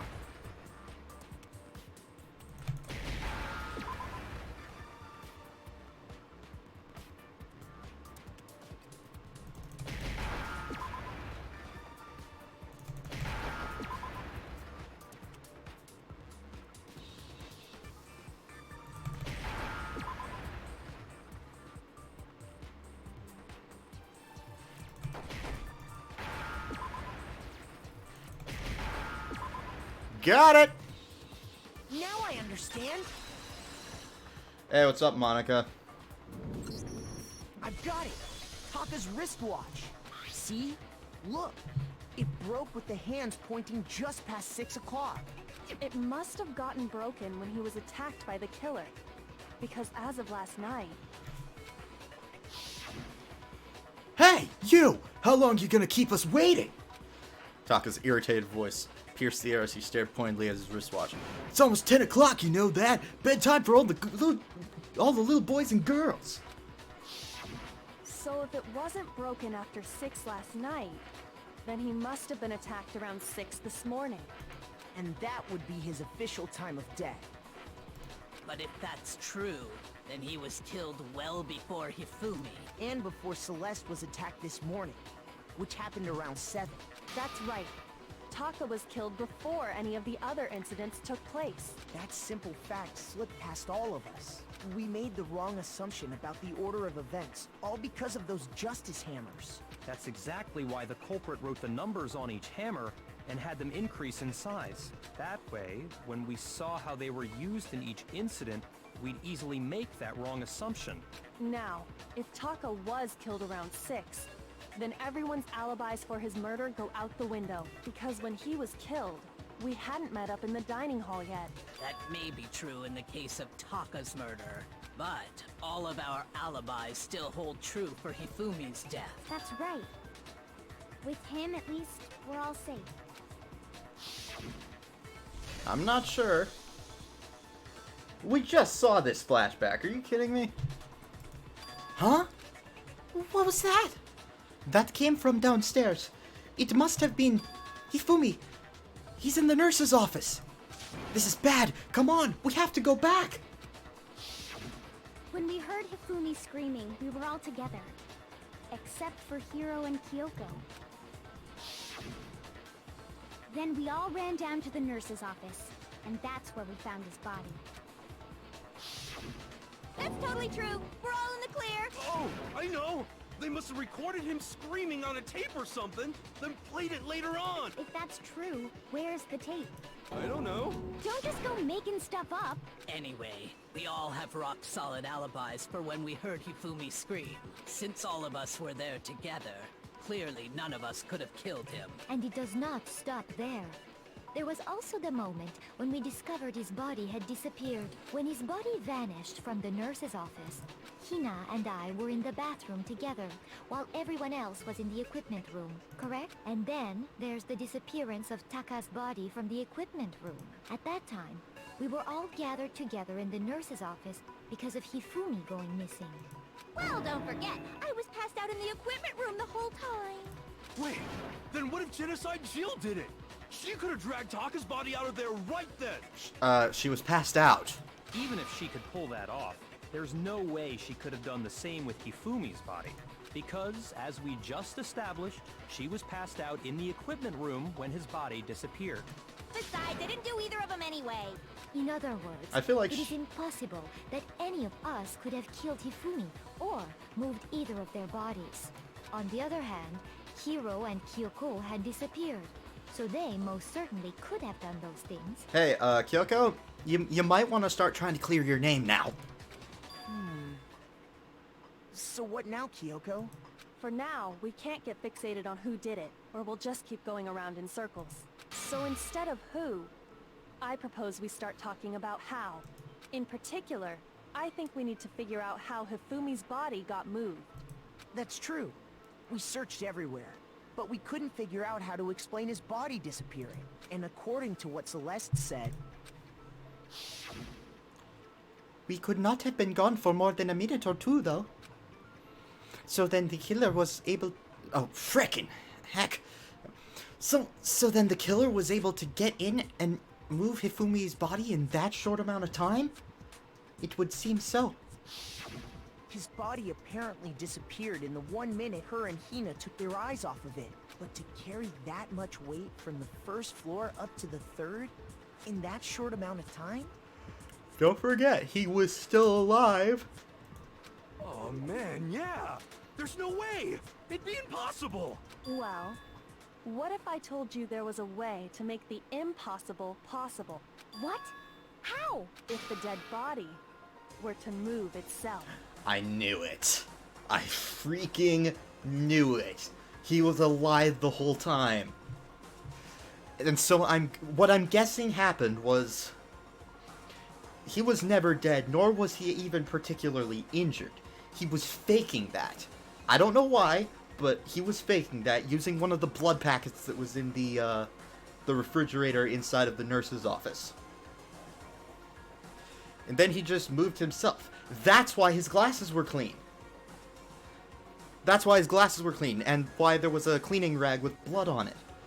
He had to clean his glasses so he could see where he was going. The dead body moved on its own? No! Not another... ghost! I don't think it has anything to do with the occult. I think what she's implying is we thought Hifumi was dead, but perhaps in reality he was still alive.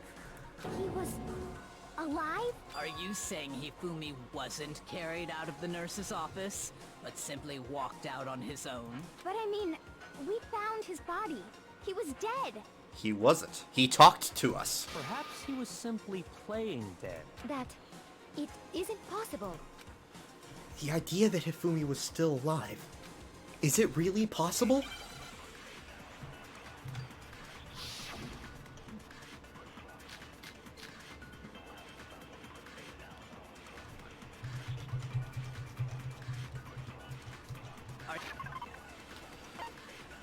What did you say, Celeste? Hifumi's body disappeared when Celeste and Hina left the nurse's office to use the bathroom.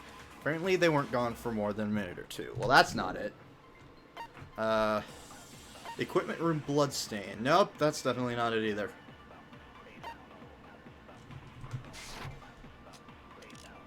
Wait, it's... What the... It's gotta be Celeste's account, then. I guess I'll listen to this. There's a chance he was actually still alive. No, it is impossible. Says you. Hifumi was dead, without a doubt. And you know that how?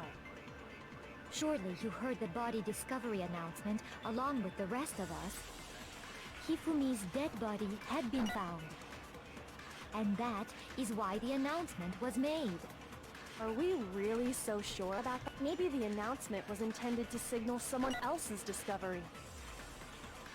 Body discovery announcement was only made once, that much I'm sure of. Are you saying that when we first found Hifumi in the there's a chance he was actually still alive? No, it is impossible. Hifumi was dead, and you know that surely you heard the body discovery announcement. Hifumi's dead body had been found, and that is why the announcement was made. Are we really so sure about that? Maybe the announcement was intended to signal someone else's discovery. But the body discovery announcement was only made once. That much I'm sure. No, it wasn't, you asshole. Are you saying that when we first found Hifumi in the nurse's office, there's a chance he was actually still alive? No. Crap! It is impossible. Hifumi was dead. I think I'm gonna have to absorb this bullet. And you know that how? Surely you heard the body that Hifumi's dead body had been found. And that is why the announcement was made. Are we really so sure? Maybe the announcement was intended to signal someone else's discovery. The hell? Shoot! Crap, I'm running low on health. Are you saying that when we first found there's a chance he was actually still alive? No. It is Hifumi was dead, without a doubt. And you know that how? Surely you heard the body discovery announcement along with the rest of us. Hifumi's dead body had been found. And that is why the announcement was made. Are we really so sure about that? Maybe the announcement was intended to signal someone else's discovery. Oh! I keep forgetting they loop around. They loop around and I can keep my stored bullet.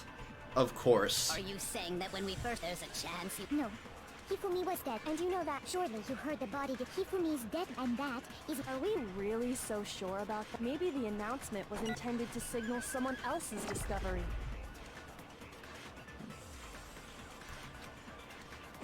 Are you saying that when we first found Hifumi and there's a chance he was actually still alive? No. It is Hifumi was dead, And you know that how? surely you heard the body discovery and now Hifumi's dead body had been found. Got it! No, that's wrong.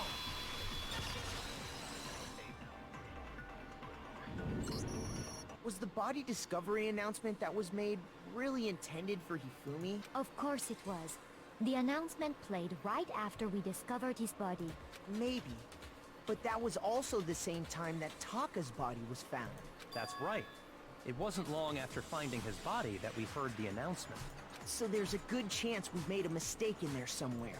I think we've confused whether the announcement was for Hifumi or Taka.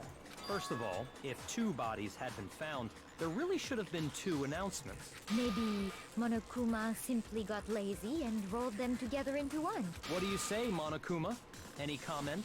Well, it's a very sensitive issue, so I can't go into too much detail. But what I can say about the body discovery announcement is that it's only broadcast when 3 or more people find a dead body for the first time. That didn't answer our question, man. We're asking if you're a lazy bum. No, actually, that was plenty. Huh? He said it's only broadcast when a body is discovered for the first time, which means even if we find the same body again later, he won't make the announcement again. If that's true, then why was the announcement made again later on? Huh? Later on? Exactly. We heard the body discovery announcement twice. Second body discovery announcement. I can't save. Great. The first time I played was when we found each body in the nurse's office and the equipment room. And the second time was when both bodies were rediscovered. I got it! We heard it a second time in the repository, when we rediscovered the 2 bodies.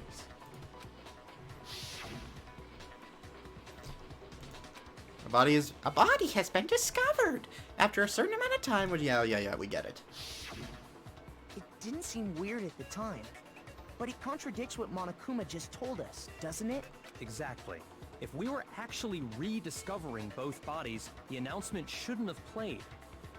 Then in reality, when the 2 dead bodies were rediscovered, one of them was actually being discovered for the first time. So, when we found Hifumi the first time in the nurse's office, he wasn't actually dead yet. Meaning, he wasn't actually found dead until we came upon him in the repository. And that's just part of it. There's one other thing that leads me to believe he was still alive in the nurse's... Oh, I know! Because he was super good at playing dead! Bada bing, bada boom! That is the worst logic I have ever heard. But honestly, I do not think there's anything that can prove he was still alive. He spoke to us. Okay then, let's take another look at the events surrounding the discovery of his body. Then it should become clear whether he was really alive or not. This whole thing is pointless. There has to be proof that shows Hifumi was still alive.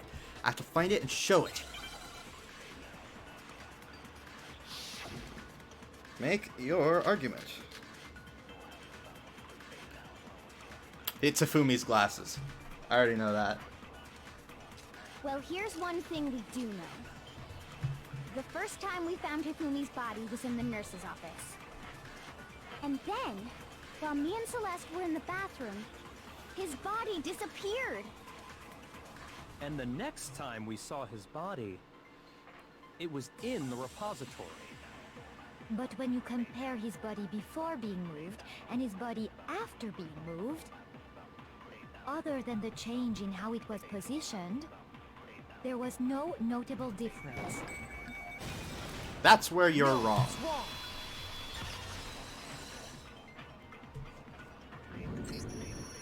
In fact, there was one clear difference between Hifumi in the nurse's office and the repository.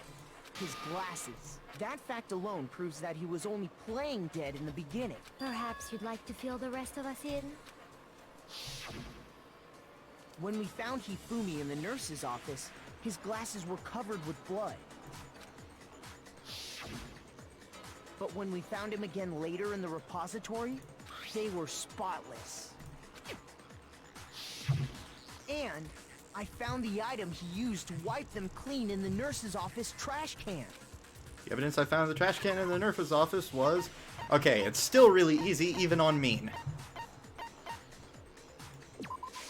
I got it! Ah, I got some health back. It was a glasses cleaning cloth featuring a certain cartoon mascot. One look at the bloodstain on the cloth should make things clear. This piece of cloth was used to wipe Hifumi's glasses clean. And the mascot on the cloth is the same one that's on the digital camera, right? And whose digital camera was it?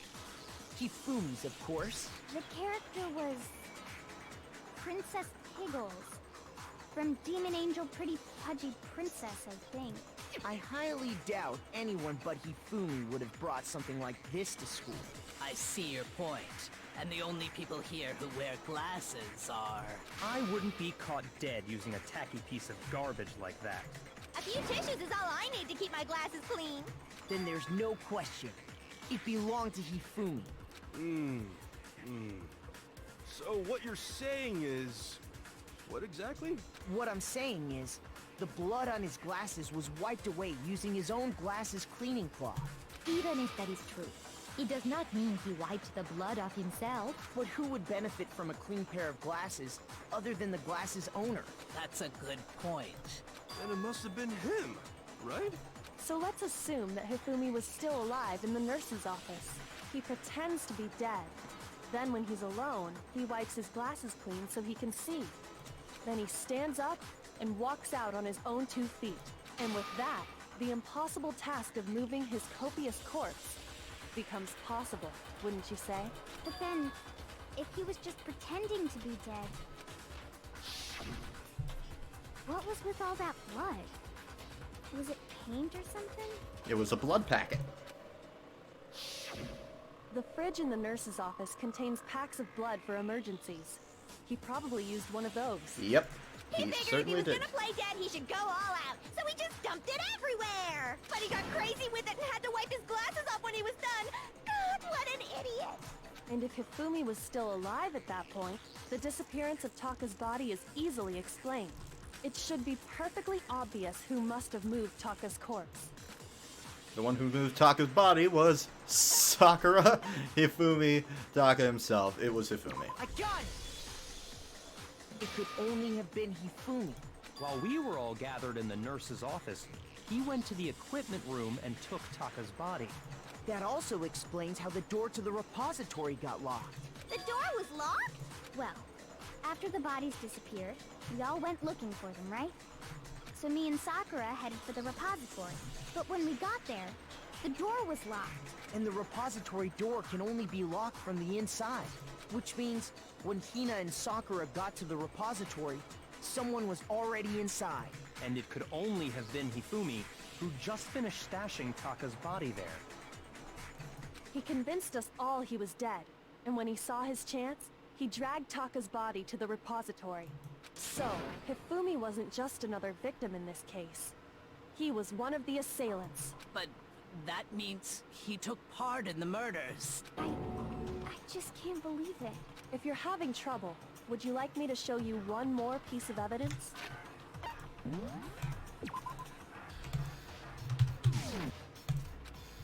There's more? Oh, absolutely. The single biggest fact pointing to his involvement has yet to be revealed. Look at that smug look on her face. She knows what she's doing. You know what I'm talking about, right, Makoto? The item he took off of Taka's lifeless body? It's gotta be this thing. I got it! Yep.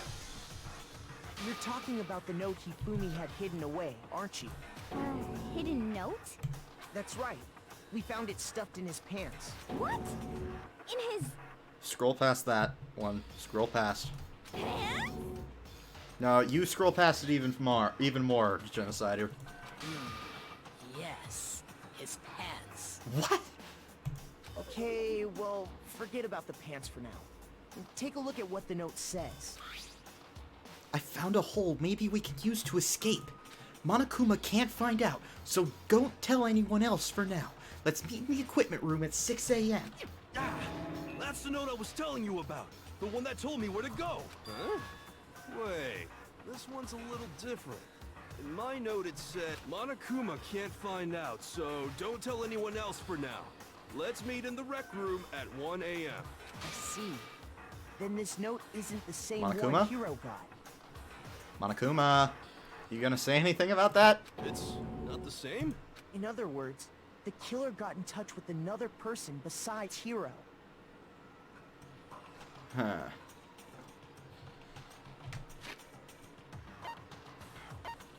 I want to take a look at the bullets one more time. Let's meet in the equipment room at 6 a.m. That's, yep, that was totally given to Taka. And that person could only have been... Hifumi's pants. It could have only been Hifumi's pants. I got it! That's right! Taka! The killer used this note to draw out Taka and murder him. Hello? Over here! Objection! Objection! I don't really understand what's going on, but Hifumi had that letter, right? So whoever wrote it wasn't drawing out TikTok, they were drawing out Huffy! Just to be clear, TikTok is Taka and Huffy is Hifumi, right? Ugh! Yes! Why must you ruin it every time? Man, Genocide Jill is seriously scary, but still. I can't let her get to me. Alright, make your arguments. We got 5 bullets here.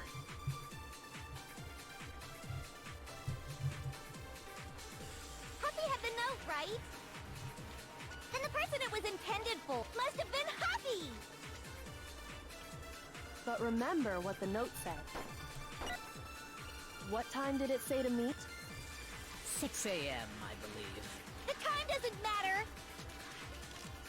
The note has nothing to do with TikTok! No, that's wrong! Gotcha. I was just guessing on that one. No, there absolutely is a connection. What the hell are you talking about? Are trials usually this long and engaging? Usually. The note said to meet at 6 a.m., which is the same time Taka was murdered. They do a really good job with these. We've already proven that using his wristwatch. But there's more. Look where the note says to meet. The equipment room, right? Which is where Taka was killed. I see. So, Taka was murdered at both the time and place written in the note. I think that should be plenty to show that this note was definitely meant for Taka. Well, when you put it like that... No further objections! Then someone used that note to trick Taka. Just the same as me. The culprit really is a cold-blooded monster. Telling people they found a way out. But if they gave the note to Taka, what was Hifumi doing with it? He ripped it. Was some paper in Taka's hand. Stuffed down his pants, no less! Most likely. Hifumi stole it off Taka's corpse after he died. Huh? He stole it? Where's your proof? Go ahead, show us. Proof that Hifumi stole the note from Taka, that would, of course, be this thing. I got it! When I searched Taka's body, I saw that his lifeless hand was gripping a small scrap of paper. If I'm right about this, the sheet of paper this piece came from is... I knew it! It fits perfectly with the note we found hidden on Hifumi. Then Taka's scrap and Hifumi's note. Yup. They're from the same piece of paper. Hifumi had the note meant for Taka, while Taka's corpse still grasped a small piece of that note. There's only one way to explain it. Taka died clutching the note. Hifumi tried to free the note from his death grip, leaving behind only one small scrap. Did I get all that right? That means Hifumi knew the note was important. Exactly. Which proves that he was an accomplice in the murder. Whoa. Yeah. After seeing all this, Hifumi was super involved in this whole thing for sure. In fact, he was behind the whole thing. In fact, he's still alive! Are you stupid? No, he's gone. Sorry, no. When we found him in the repository, Hifumi was truly and completely dead. The second body discovery announcement proves that. So then, who killed Hifumi? Is no one gonna remember that he actually talked to them? Whoever did is the mastermind, the true killer. He was killed in the repository. So he must have been killed not long after transporting Taka's body. So, he must have been killed after Taka's body vanished, but before we found both bodies in the repository. During that time, we'd all split up and were searching for Taka's missing body. In other words, during that time, none of us have alibis. Wait, but me and Sakura were together. Stop trying to steal the spotlight, you stupid walrus! Who are you calling a walrus? Alright, Genocider, we get you're jealous of her chest, but still, can you, like, cool it? Anyway, when they were killed bothers me too. But there's something that's been bothering me even more. And what might that be? The weapon they used to kill Hifumi. The weapon? Yeah, because I mean, according to the Monokuma file, the way Taka and Hifumi were killed was almost the same, with them having similar fractures and all. But Justice Hammer 3 and 4 were still laying around in the nurse's office and equipment room, right?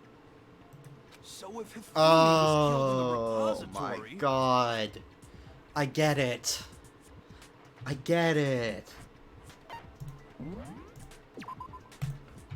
There was a hammer that had been completely cleaned off.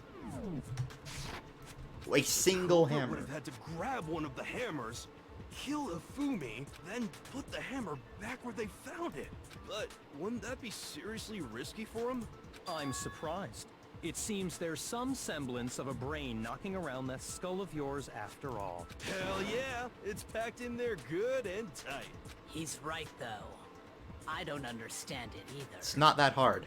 The Monokuma file makes it clear that they were killed using similar instruments. But if the hammers were already laying around those other rooms... So the question is, how could the culprit have gotten their hands on either of the hammers? Personally, I haven't a clue. So which hammer was used to attack Celeste? Number 1 or number 2? Those were accounted for in other rooms too. And I don't think either one is big enough to kill someone. Then... Is it not possible they used a different weapon? I don't think it is possible. They were both killed with the same kind of thing, right? You are stupid. So then, what was used to kill Hifumi? The weapon that was actually used to kill Hifumi. The whole picture surrounding this case won't become clear until we figure that out. Somehow I have to find the truth. Oh, come on, it's so obvious. Oh, if this isn't one of the bullets that I'm allowed to use. Spotless hammer, yes.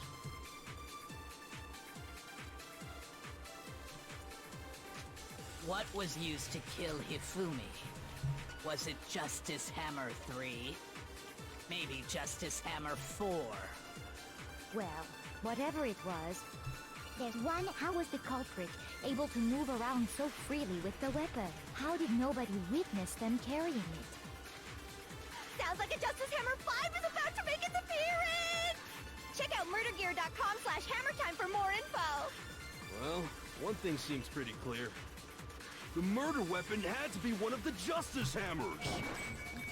Gotcha! No, that's wrong!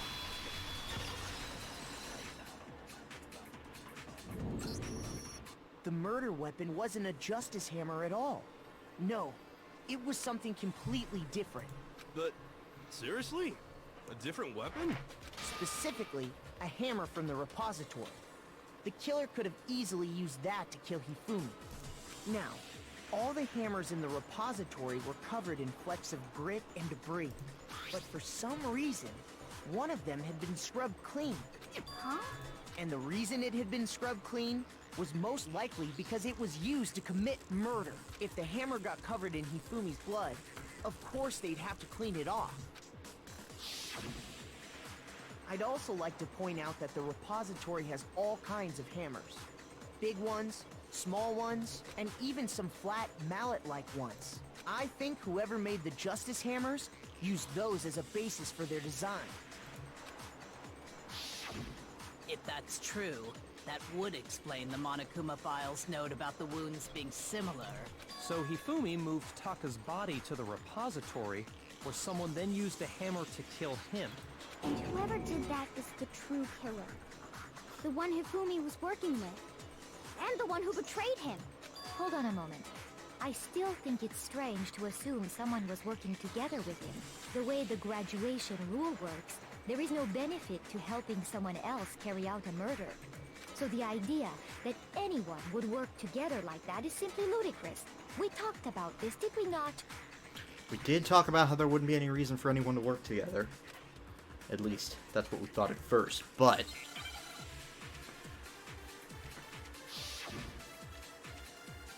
Broken wristwatch, blue tarp, spotless hammer.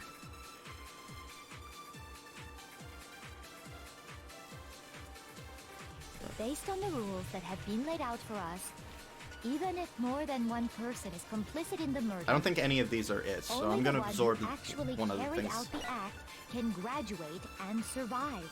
Assuming the rule holds true, it is simply impossible that two people work together on this. That is how the rule Wait, was there were 2 explained to kills. us. There were 2 killings. That only really applies if there's one murder, right? In this case, however, there were 2 murders. Yep, that's it. That's totally it. Based on the rules, Even if more than one, only the one who actually carried out the act can graduate, assuming the rule holds true. No, that's wrong!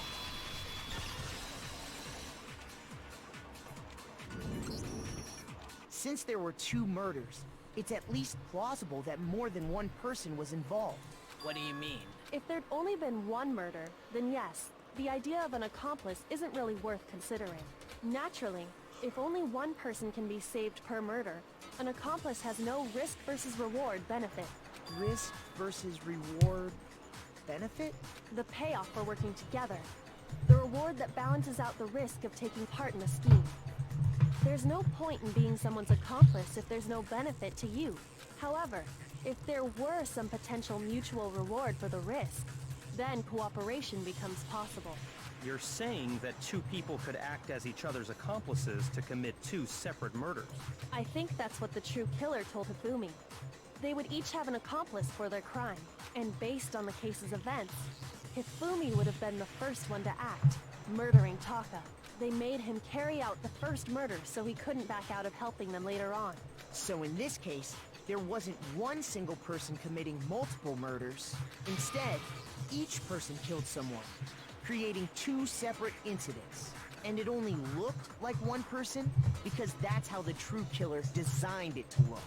A single suspicious individual, a similar weapon used in each crime, disappearing bodies. By creating one seamless set of circumstances, they made it look like one person was behind it all. We're only executing one person because one of the people who killed someone else is already dead. The mastermind picked their target and managed to convince him to go along with their plan. And then, to avoid the no accomplices rule, they simply killed their accomplice. Which, if true, means that betraying Hifumi was part of the plan from the very beginning.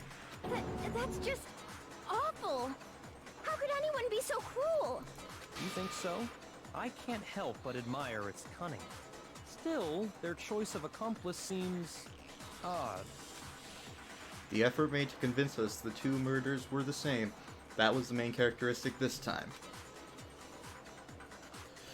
Kyoko must have noticed that fact from the very beginning, which is why she said not to look at this as a series of connected events, but entirely separate incidents.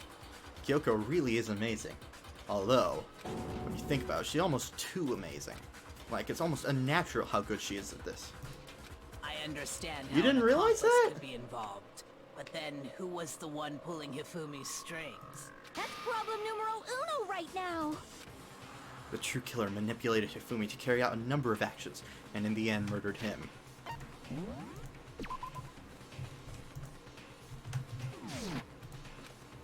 In the debates up till now, the way the case has unfolded, when you consider all that, there's really only one person who seems to fit.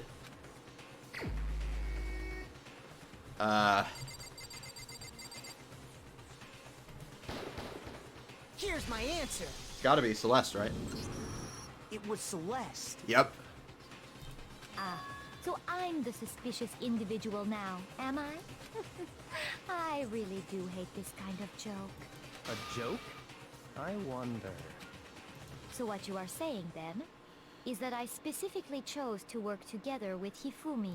The idea that I would choose to spend any amount of time interacting with him, that I would go within 10 feet of that shit for brain-fat, lazy, worthless goddamn idiot!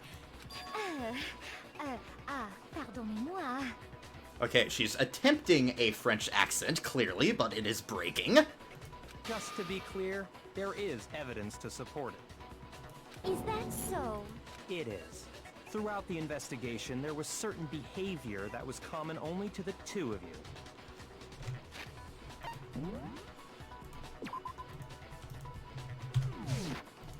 Considering what we've learned so far, it only further proves that the two of you were working together. What is it that only Hifumi and Celeste? Encountering the suspicious individual. Paper hidden in Hifumi's pants? The screaming. I got it! The behavior they had in common has to do with the suspicious individual in the suit, doesn't it? The only ones who ever actually saw Robo-Justice firsthand were Celeste and Hifumi. Shush, the adults are talking now. Sorry. As he said, only Celeste and Hifumi ever laid eyes on the costumed individual. Hell, Tagami! If we accept that Hifumi was one of the culprits, we can't help but suspect what Celeste has said as well. Are you saying everything they told us was a lie? After taking Hifumi to the nurse's office, we all began our search for this individual, correct? There's a reason Celeste is the ultimate gambler and the queen of liars. And not too long after that, do you remember what Celeste said? I saw a shadow, something moving around at the top of the stairs. We headed to the second floor specifically because of what she claimed to have seen. Next, to draw us all to the physics lab up on the third floor, She let out a blood-curdling scream. and when we'd all come to see what was wrong, what was it she said? Celeste, what's wrong? That was a rather intense scream for someone like you. I saw him, the strange costumed man. He ran off as soon as I screamed. I was blocking the stairs, so he headed further down into the hallway and disappeared. Once she'd done her job of getting us all up to the physics lab, it was time for her partner to get to work. Huh? Look, we've already seen this so many times. It was to get us to divide into two groups. So that we would discover both bodies at the same time? In fact, Celeste was precisely the one who proposed that we split up. Shut up. Well, if Celeste I'm and tired of these Hifumi were working flashbacks. together, all those chance events suddenly become connected. And on top of that, that piercing cry of yours early on.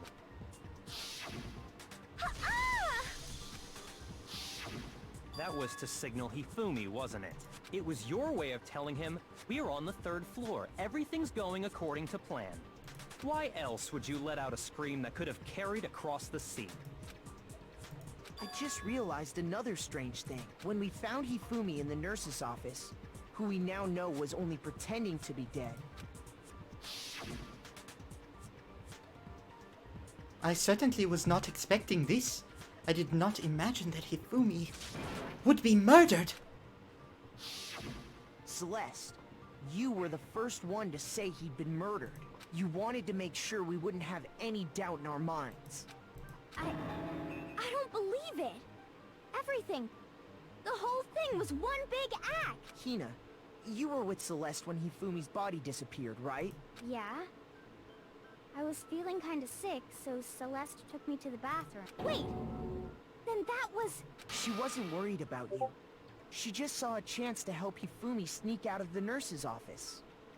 Each piece isn't much by itself, but start putting them together and the picture gets very ugly indeed. Wouldn't you agree, Celeste? I have no idea what you mean. Don't bother trying to deny it. You made one fatal mistake. Oh, did I? I didn't even catch it myself when you first said it, but looking back, I can say that that one little slip-up was your undoing. Looks like something I'll have to prove, so I'm gonna say it. What are you talking about? I'm talking about what you said after Hifumi's body disappeared and we returned to the nurse's office. Oh, nope. They must really be enjoying this. Enjoying the sight of us standing around, frightened and confused. We're all going to die here. We're going to die, just like those guys died. I remember her saying that too, but I don't understand what's so strange about it. Wait. Then pay attention. Sakura, Toko, and I Yeah, first she to didn't. discover Taka's body in the equipment If she room. didn't do it, she wouldn't have known about Taka's body. Then Makoto showed up and told us Hifumi had been killed. So Sakura and I left with Makoto. Once we were in the hall, we ran into Celeste, and the four of us headed to the nurse's office. Now, the entire time we were together, none of us said anything about Taka being dead. Think about it. Celeste's comment doesn't make sense. It was completely out of place. Yeah, I see what you're talking about. Although I don't really get what it means. Because you're an idiot. You hear that, Celeste? Everyone's having some trouble understanding. Could you repeat what you If you're really not the culprit, you shouldn't have any problem repeating it, right? Byakuya said that Celeste's comment doesn't make sense. What's he alluding to? Oh, god dang it. I'm gonna have to absorb something here. I'm pretty certain. E-handbook, Celeste account, Monokuma file number 3. All I said was... They must really be enjoying this. Enjoying the sight of us standing around. They must be positive. We are all going to die here. We are going to die. Just like those guys died. And that is all I said. And that's all it takes to finish this. It's obvious, isn't it? What was so strange about Celeste's comment? Are you kidding me? Shoot! That was it. What? All I said was... They must really be enjoying this.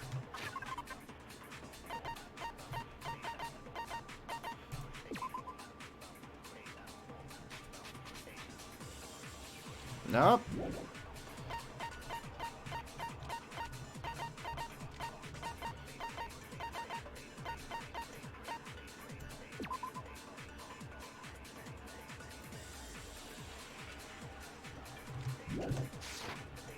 Enjoying the sight of us standing around, frightened and confused. They must be positively elated. We are all going to die here. We are going to die. Just like... And that is all... And that's all it takes to What was so strange about Celeste's comment? There's only one other thing I can think of, and that is to do what I did in reverse. They must really enjoying the sight of us. They must be... We are all going to... We are going to die. Just... Yep. Okay. No, that's wrong.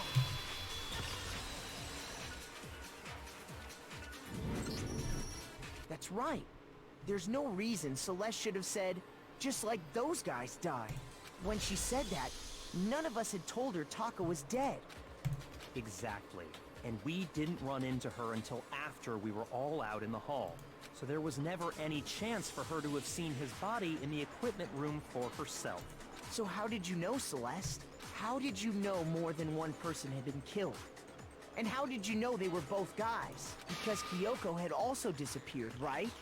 So she could have been dead too.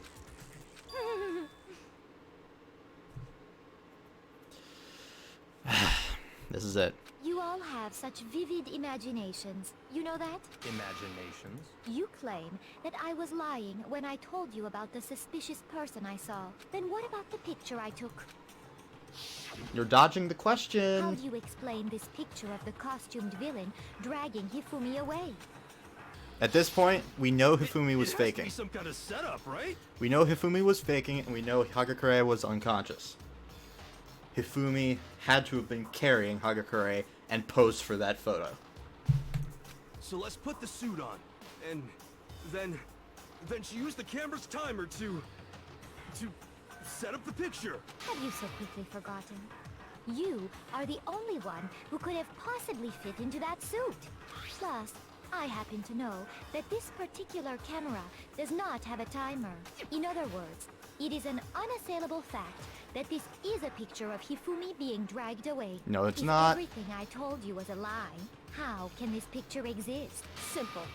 Are we sure that's really a picture of the suspect dragging Hifumi away? What could you possibly mean by that? Surely there are other explanations than the one you've offered up. No, there is no other explanation. You're quick to deny it. Other explanations? If it wasn't a picture of the suspect dragging Hifumi away, the only other possibility is, I got it! Hifumi's dragging this. It's not a picture of the suspect dragging Suspect. Hifumi away. I would say it's a picture of Hifumi dragging the suspect away. That's certainly within the realm of possibility.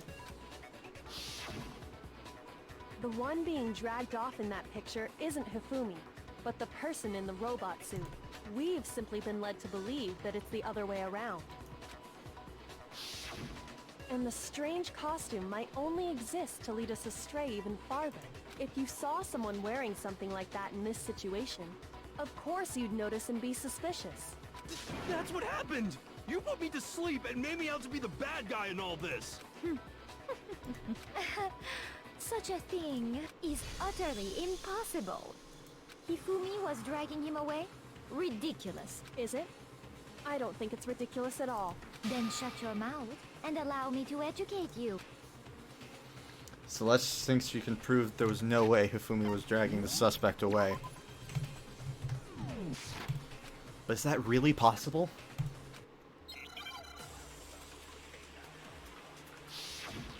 Another non-stop debate. We got 5 bullets.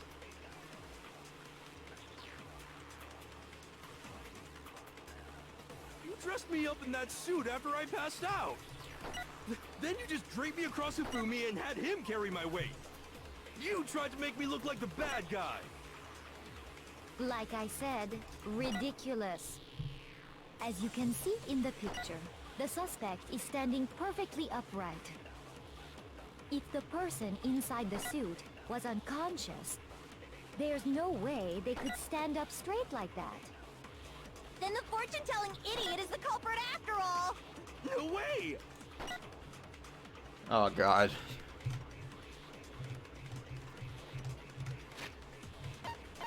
Give me those. Give me those bullets. All right. What do we got? Rubber Justice costume. Could not bend at the waist more than 90 degrees. You dressed me up in that suit after I passed out. Then you just draped me across Hifumi and had him carry my weight. You tried to make me look like the bad guy. Like I said, ridiculous. As you can see in the picture, the suspect is standing perfectly upright. If the person inside the suit was unconscious, there's no way They could stand up straight like that. Yep. No, that's wrong.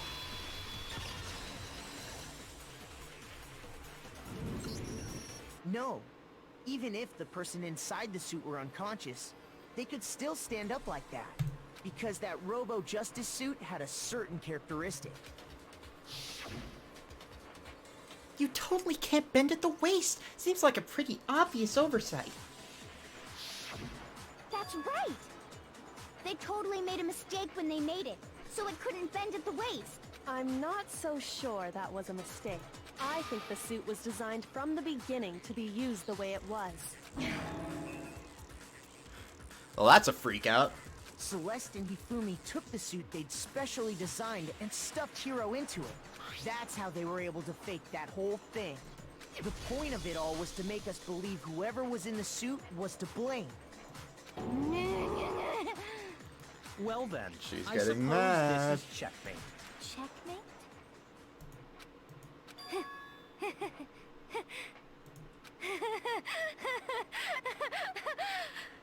Don't make me laugh, you idiot! What do you mean, checkmate? Celeste? Clearly! You want to cram me into your little guilty box? Well, there's one little problem. Have you already forgotten what Hifumi told us as he lay dying? Hey, Hifumi, who was it? Who attacked you? Who tried to kill you? Who killed me? That's right, I remember their name. Yasuhiro. When we asked him who had attacked him, his answer was quite clear, was it not? He said, and I quote, Yasuhiro. In other words, Yasuhiro Hagakure! Right, but my name isn't really Yasuhiro. It's actually Taro. Your confusing statements don't make any sense. You're only making things more complicated. He did say Yasuhiro, but are we sure he was really pointing the finger at... What the hell are you talking about? I'll burn you alive!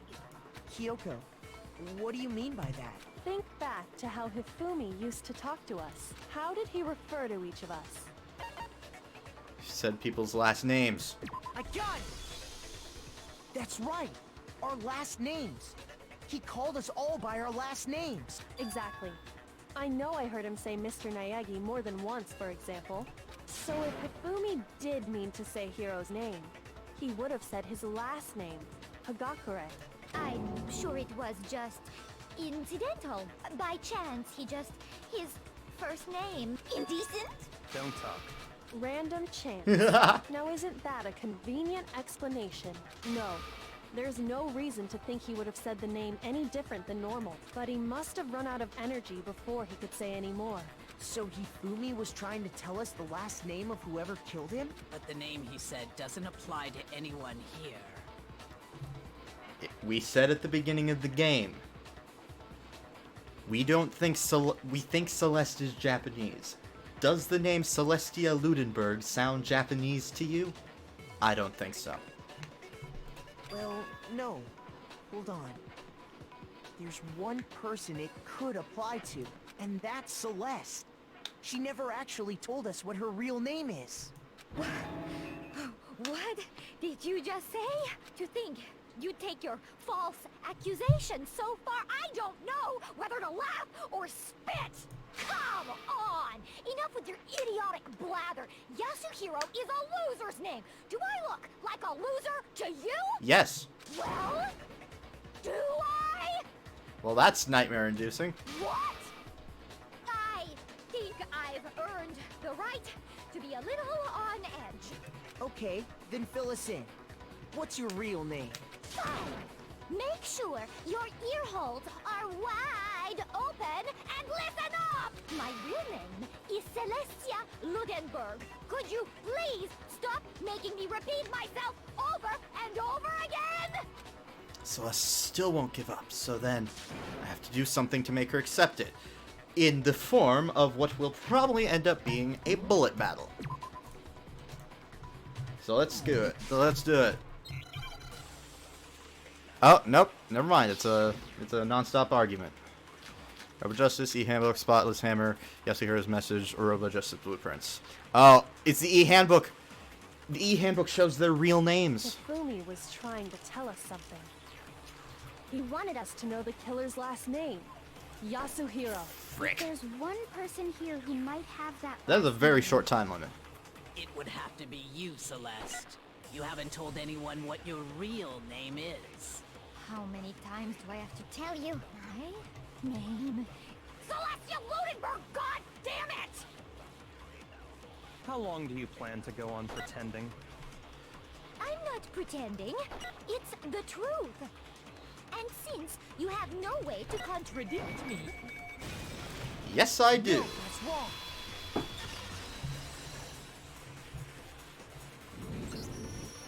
That's it. The handbook. What? Anytime you turn your handbook on, it shows the owner's name when it boots up, right? Monokuma told us all about it before. No, no more flashbacks.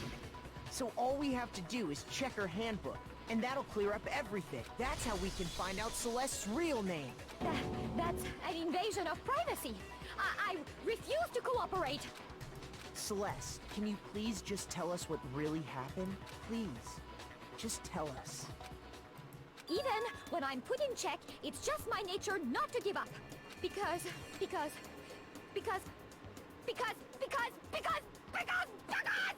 Until the game's over, you never know what might happen. Fine then. Let me settle it. Let me go over the case again, from the beginning, and shed light on all your crimes. And that'll bring everything to an end. I'm sure it won't.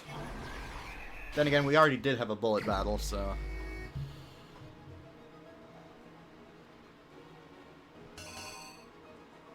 Wait, that's from one of the previous cases. So is that.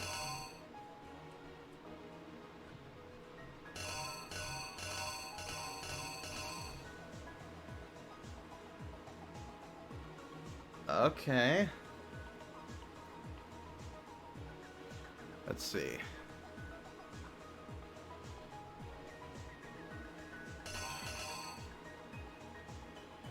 Huh.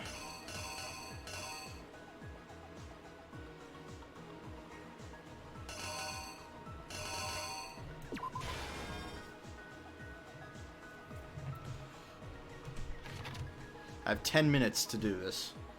That should be a decent amount of time.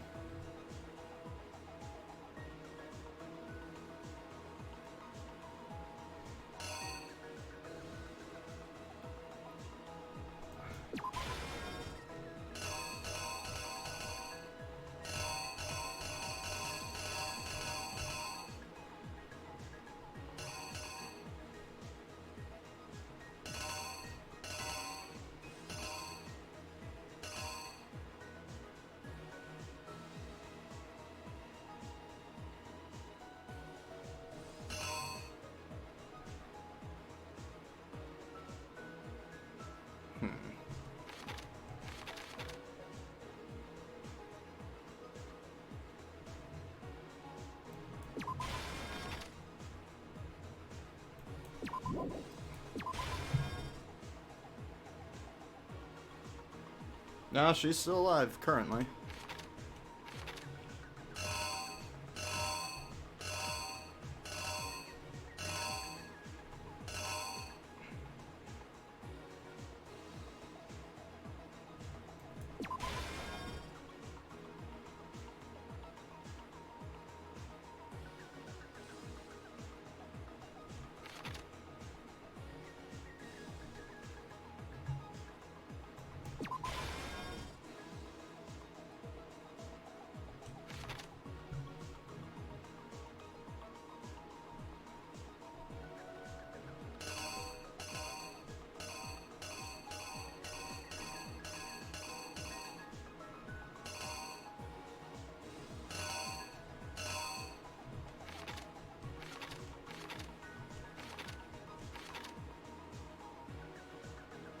Ah.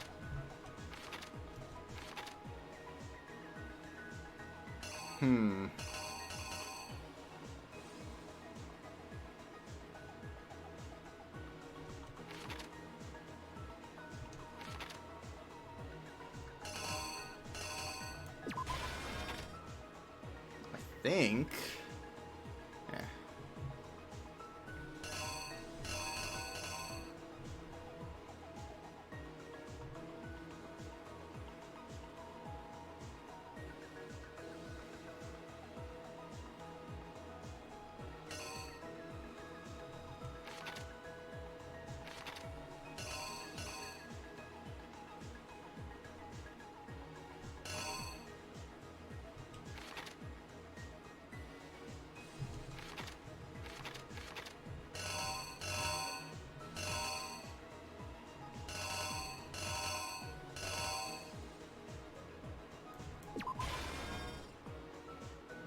gotta be that one, right?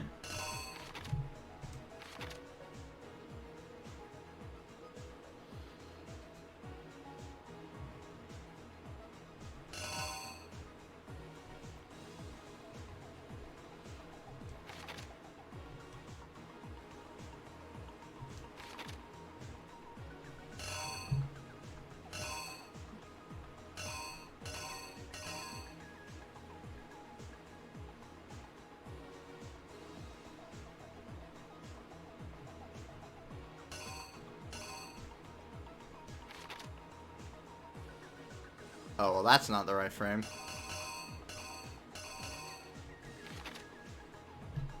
Is it the backpack? I'm really not sure what else it could be, so I'm just gonna use the backpack. I've got health to spare. Besides, I saved earlier, so even if I lose this, I can always go back. And I'm assuming that the final piece, unless I'm gonna scroll through again just to make sure. Yep, it's the hammer. Here's exactly what happened. Before anything, the killer persuaded someone to help carry out the murder. And that person was...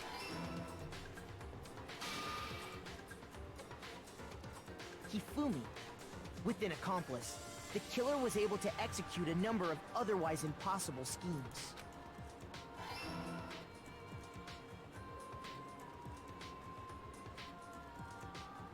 First, they convinced someone to meet them in the rec room last night at 1 in the morning. That someone they met with was Hiro.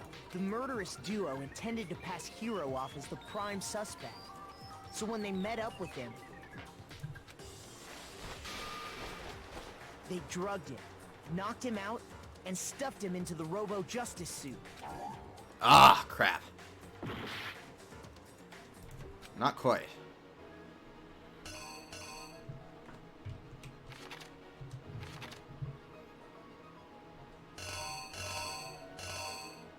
Oh. Here's exactly what happened. They drugged him, knocked him out, and stuffed... Yeah, that was it. Next, Hifumi positioned himself to make it look like Robo-Justice was attacking him, while the killer used a digital camera to take pictures of the assault. They did all this just to create evidence that would put the suspicion on Hiro. When they were done with him, they shoved him, still unconscious, into the pool room locker. And then finally, at 6 a.m., they moved into the murder phase of their plan. They called Taka to the equipment room.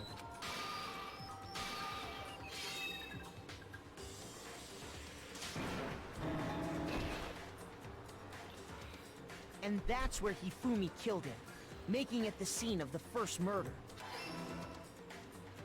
The murder weapon was Justice Hammer 4, which was left there in the equipment room. The reason Hammer number 4 was used was to create confusion about the order of the crimes. So, next they falsified 2 more assault incidents. For these attacks, the killers pretended to be the victims, to solidify Robo-Justice as the suspect. The first fake incident was the attack in the rec room. There, the killers wanted us to see Justice Hammer 1. And the I messed up. wanted to make sure we I messed up. The second, this time, they planted Justice Hammer. With these 2 incidents, that the suspect... Oh. No, I didn't mess up. While we did that, we left Hifumi alone in the nurse's office. This was exactly what Hifumi was hoping for. He took a blood packet from the refrigerator and Justice Hammer 3 and turned the room into a crime scene, in which he himself had apparently been brutally murdered. He let out a scream to draw us back, and when we returned, that's what we found. Meanwhile, The other group that had been out searching found Taka's body at the same time. So when we heard the body discovery announcement, we naturally assumed it was for Hifumi. We left the nurse's office, and Hifumi once again took advantage of the situation. He simply got up and made his escape. When we learned his body had disappeared, we all rushed back to the nurse's office. And once again, Hifumi had the chance he was waiting for. This time, he snuck into the equipment room. What? What else could it be? Oh my god. I know what it is.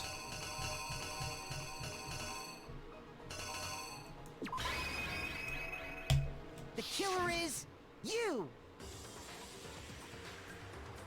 We left the nurse's office, and Hifumi once again took advantage of the situation. He simply got up and made his escape. When we learned his body had disappeared, we all rushed back to the nurse's office. And once again, Hifumi had the chance he was waiting for.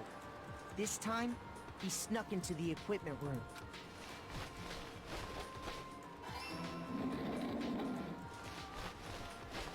He wrapped Taka's body in a tarp and used the dolly to move it all the way down to the repository. That explains how each of the bodies disappeared. But even Hifumi didn't know what the true killer had in mind for their final act.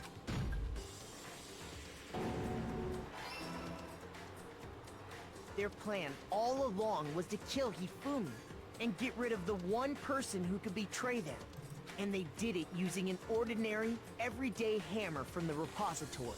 That should cover everything that happened in this case. And the villain behind it all is...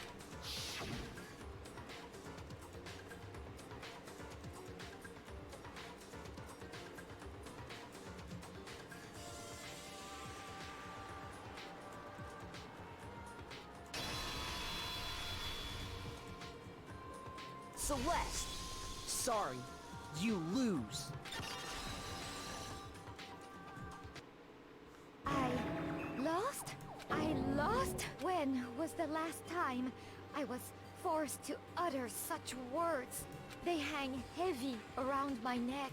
Then you admit it? You're the killer? Listen to you, trying to take charge, as if you're my private instructor. I, Celestia Ludenberg. Actually, no. Taiko Yasuhiro is fine. Called it. Taiko? So, you finally accepted it. I'm the kind of person, once I've lost, I don't like things to drag on. Interesting. So, no more bullet times? Yep, that's it. Not great.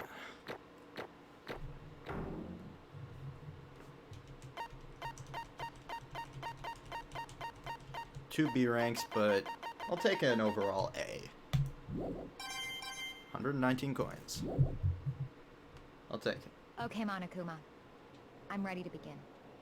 Or, no, I suppose this is the end, isn't it? It is indeed the moment we've all been waiting for. Time to vote, okay? Okay. If you would, please locate your lever and cast your vote. And when the votes are tallied, who will become the Blackened? Will you make the right choice or the dreadfully wrong one? What's it gonna be? What's it gonna be?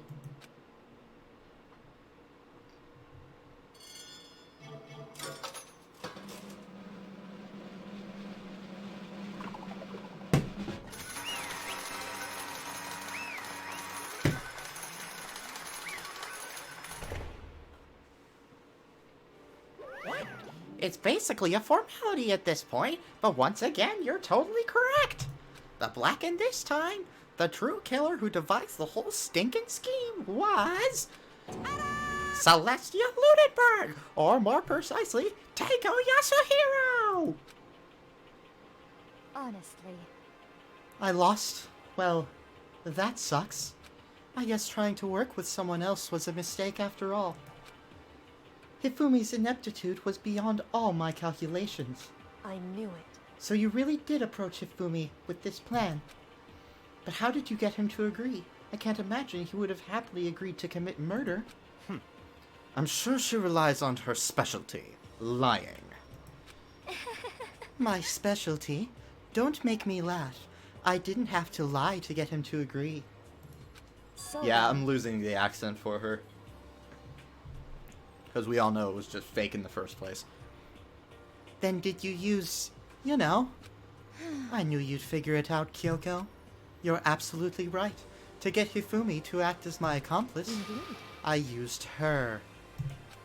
For everyone who's still left, I'll avoid mentioning it by name, but it was the one thing Hifumi and Taka were both super into. Does she mean... Is she talking about alter ego? Say what? What? What are you talking about? just a second. Don't interrupt. We're in the middle of a very important conversation here. I'm totally out of the loop as usual. How sad. In other words, Then you're the one who stole it? Indeed. That's right. I see. And you used it to drag Hifumi into the plan you'd come up with. Right again. Last night, when after we had our meeting about how it had disappeared, I paid Hifumi a little visit. What are you doing here? Actually, I was hoping I could talk to you, alone. It's about what was stolen. I know who did it. What? are you okay with this? It was Taka. He stole it. So then... And I have proof. Would you like to see it? As it turned out, I'd found a use for the digital camera. I'd taken you-know-what to Taka's room earlier, and took pictures of it there. I deleted the pictures as soon as I showed it to Hifumi, of course. Damnation! So it was him. But how did he do it? She was supposed to yell if either of us got close to her. You are correct. Which is why Taka forced me to steal it. Say what? As for me... Please forgive me. He threatened me. Oh, As for me... He came into my room last night unannounced. And then, it's hard for me to even say, he abused me. What? And then he took pictures. He said if he did not do as he asked, he would show them to everyone. So I had no choice. Damnation! I knew he'd gone a little crazy, but Say what? I never imagined he would go that far. It was amazing how completely... Sorry, wrong voice. It was amazing how completely he bought it. I can't express how enjoyable that was. I'm about to say something I've never said before in my life. Completely unforgivable! I'm going to kill him! I'm going to Effing. kill him! Most unfortunate. Wait, please. If you go now, you will be playing right into his hands. Actually... Taka is planning to use her to escape. And he has made you his target. What? Escape? You don't mean... Taka is going to try and kill you. Indeed. And also he can keep her to himself. That bastard. Unforgivable! Completely unforgivable! Honestly. Can we allow him... Can we allow him continue with these barbaric acts? Great use of grammar, Celise. Absolutely not. How could I? She... I swear I will save her! Actually... Then, would you like to join with me? It just so happens I have come up with a plan. I have devised a way to reclaim what he has stolen and escape this dreadful school. And with that, it is complete. Huh? What are you talking about? Oh, nothing. Hifumi agreed without a second thought. The effect that item had on him was remarkable. The power of love. Even a love as twisted as that can still drive people mad, it would seem. You disgust me. I see. I have another question for you. Was that strange costume Hifumi's creation? Indeed. Yeah, it was a real pain in the butt, too. All I asked him to do was make something to hide the face and general body size. I had no idea he'd make something like that, but it's my fault for picking him in the first place. But... So, why'd you decide to make me the suspect? Because you're stupid. That's it? Let's see. And in that regard, I made the right choice. I'm so glad your stupidity surpassed my every expectation. Life must have been tough on your parents, though. I feel like I could cry. Oh man, she is savage! Well, But when you were explaining your plan to Hifumi, how'd you explain the part about him playing dead? What she's asking is, what was Hifumi supposed to do after that, assuming you had actually let him live? Are you okay with this? That's simple. After he did his part and pretended to be dead, once someone showed up, I told him to say he'd been seriously wounded and was on the verge of death, but he just barely held on. And he really believed that? Well, of course. That wasn't all there was to it. As I explained it to Hifumi, the plan was, while you were all questioning him about what had happened to him, I was going to murder someone else. At that point, Hifumi would have an alibi, so nobody could doubt him. I told him that, and he believed it. It all seems very straightforward. Stereotypical. I just matched the lie to the level of the opponent. In fact, Hifumi ate it up. He believed the lie wholeheartedly right up until the moment of his death. so in the end... So you had planned to kill him all along? But of course. There would have been no point in my plan if the one who pretended to be dead did not end up dead himself. What the heck? How can human life mean so little to you? Well, That's a non-issue. I simply did everything in my power to win.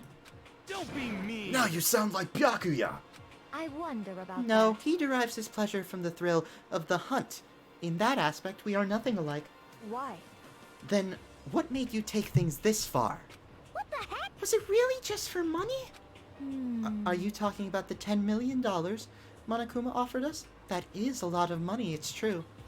But that's not all there is to it. From the moment our new life here began, my only thought has been escape. But all along you've been saying how we have to accept living here. You little bitch. Obviously, that was a lie! Hey! I couldn't take it! I hated it from day one! More than anyone else in here! You little bitch. I wanted to get out! Every day was fresh torture! You wanna know why, huh? This is fine. Because I had a dream, and accepting in life here would have meant nothing less than giving up on my dream forever. Honestly. And there was no way I could ever do that. In the underground world of gambling, I risked my life to make a metaphorical killing. As for me, And it was all for that dream.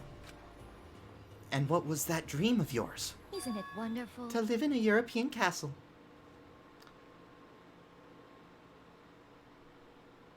What? Excuse me?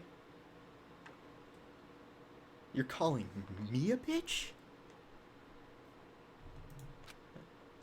A castle? Oh my god. And to gather handsome men from all over the world to serve as my butlers/bodyguards. I was going to make them dress up all like vampires and satisfy my every need. Once I obtained that, I would have created a perfectly aesthetic world of decadence. This is fine. Living the rest of my life, there was my only dream, my only goal. That's what life is all about! Combined with my own winnings, Monokuma's $10 million would have made that dream a reality. I got right to the edge, but There is nothing to unfortunately my dream has been scattered to the wind. You deserve it. Still, I don't have any regrets. I pursued my dream until the very end, so why would I? Just the worst. You sound so passionate, but you were really able to kill your own friends for it? Oh, Are you asking me to feel guilty?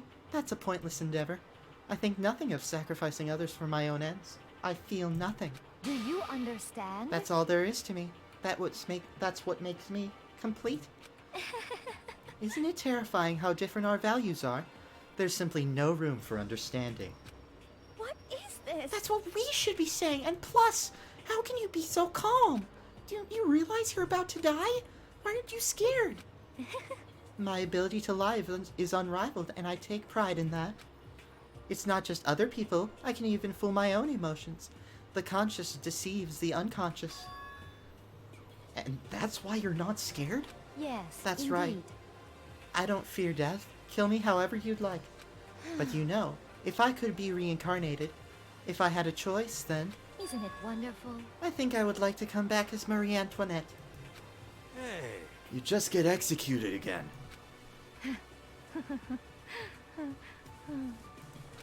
Celeste smiled then, and when she did, it looked to me like a poor effort to force it. She claimed that she could fool her own feelings, but that statement itself must have been her final lie, and that weak, fake smile is what betrayed her.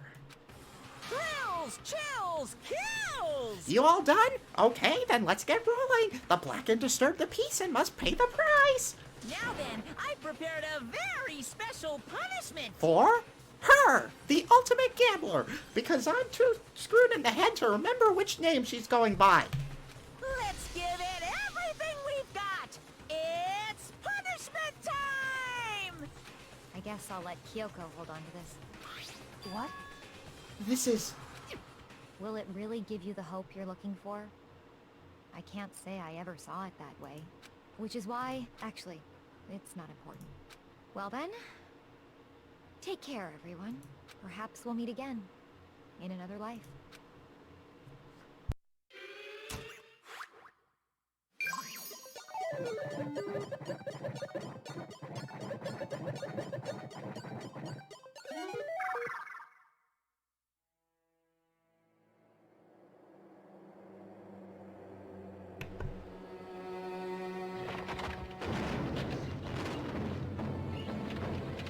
I think this is in the opening. That's a lot of bears. The burning of the Versailles witch. Oh god. This really is Marie Antoinette.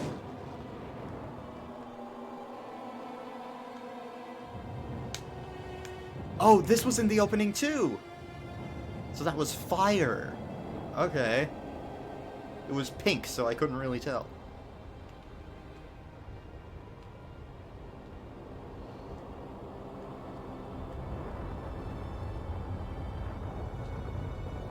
Oh dear. This is actually one of the... It actually seems like one of the more brutal executions. Well, she actually looks to be taking it kind of well. Oh no. No. No, is she gonna get hit by that? No. It's... Oh my god.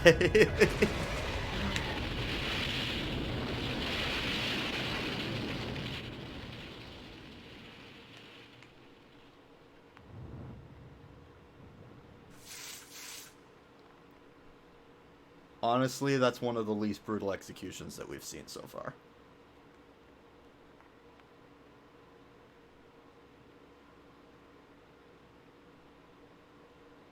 It's over. The third execution is over. Celeste's death is over. Celeste killed my friend, so I can't pity her, but I also can't deny that at one point I consider her a friend too. And for him to just come along and... Isn't it just awful? Someone could have cut her free, could have cut free from their regrets of the outside world, and so more people had to die. Extreme! You guys are still young. You need to place more value on your lives. What are you gonna do? Jeez, and here I thought you guys were gonna pass the torch of hope to the next generation. Let me out of here! What do I care about hope? I'll throw it into the trash if you just let me out of here. Too bad. You're all the embodiment of hope, whether you like it or not. And it's my destiny to knock you down one by one. It's sad, yes it is, but that reality just can't be avoided. Don't talk like you're not responsible. How long are you gonna make us keep going through this? What do you want from us? How strange. God, I'm so sick of people asking me that. Give it a rest already.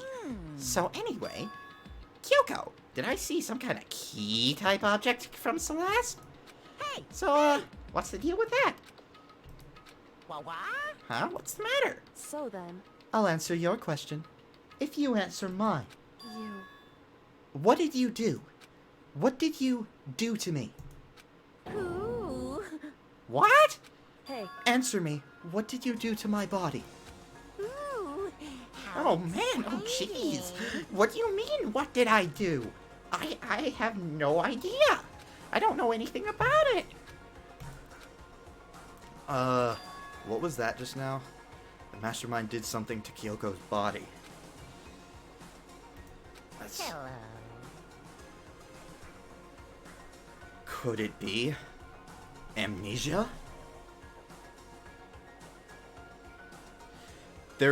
She's the ultimate question mark. She must have had an ultimate talent before that. Okay, things are getting kind of awkward. I think it's time I got out of here. Well, Meanwhile, you guys can go on enjoying your school life. If you get lonely, give me a shout. Not that I'll do anything about it, of course. see ya later. Monokuma disappeared, leaving us all depressed and in despair. Although, it wasn't all despair. There was one small hope.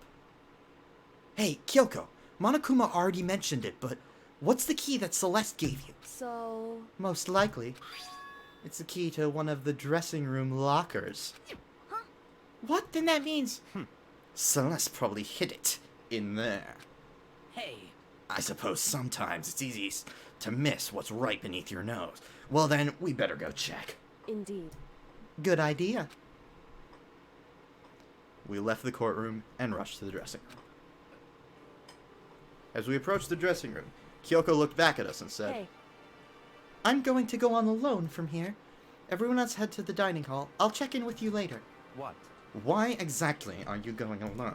so... Do you even have to ask? As she spoke, she glanced quickly at the surveillance camera. Come on. That's not what I mean. Why you? There's still the risk of a spy, you know.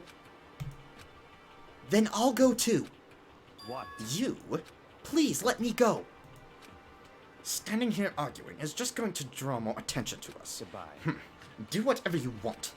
Thank you, Byakuya. well then. Then it's up to you now. Yo! I'm gonna go to the dining hall, okay? Huh? So Makoto and Kyoko are gonna go together? Does that mean what I think it means? Okay.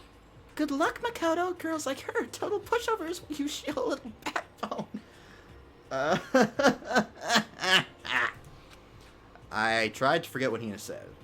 Everyone headed to the dining hall, even me and Kyoko there alone. Shall we go? Well, shall we? Yeah, So then... We need to get into that locker. Kyoko took the key Celeste had given her and unlocked the locker. And as the locker swung open, we saw... You're really cold. Good morning. It's been a while, hasn't it?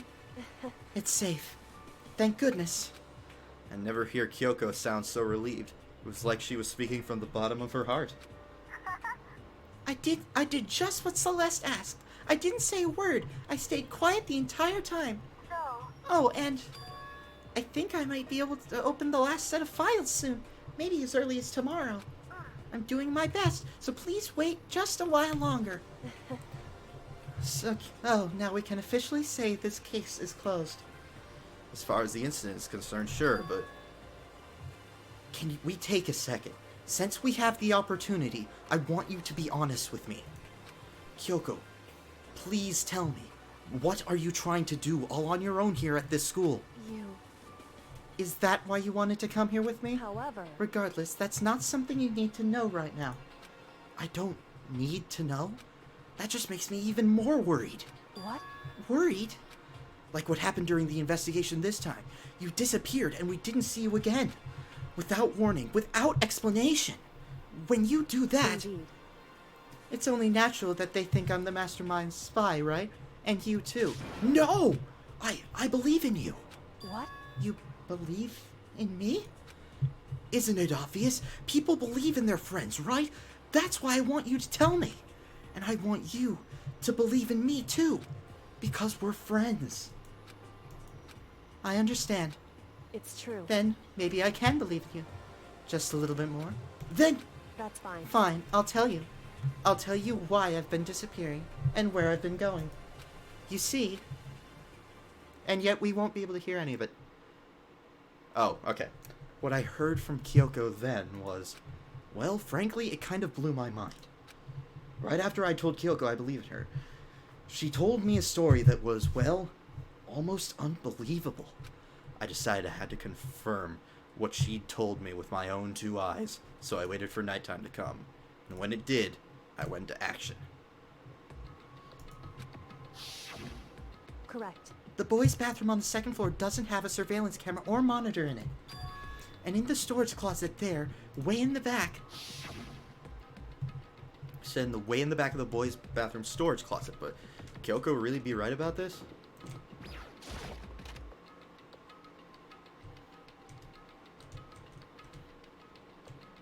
Oh, you mean that thing right there? It's just normal storage closet as far as I can tell. That secret Kyoko told me about. Could it really be hidden here? She said it was way in the back of the storage closet. But I mean, seriously? Without thinking, I placed my hand on the back of the storage closet. And suddenly, as if I were being yanked in, at the same time I'd heard that sound, I fell through the wall. I had no idea what was going on. I had fallen through the back of the storage closet. Huh? Turned out, the back wall was like a revolving door, and I'd made my way to the other side. Just like Kyoko had said. Correct. In the boys' bathroom on the 2nd floor, there's a storage closet. And way in the back of that closet, there's a secret room.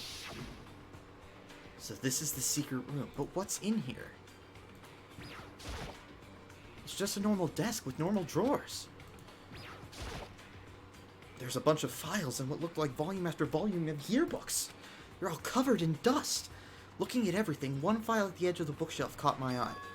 Hope's Peak Academy Student Registry? Is the only thing in here not covered in dust. Has someone been looking at it recently?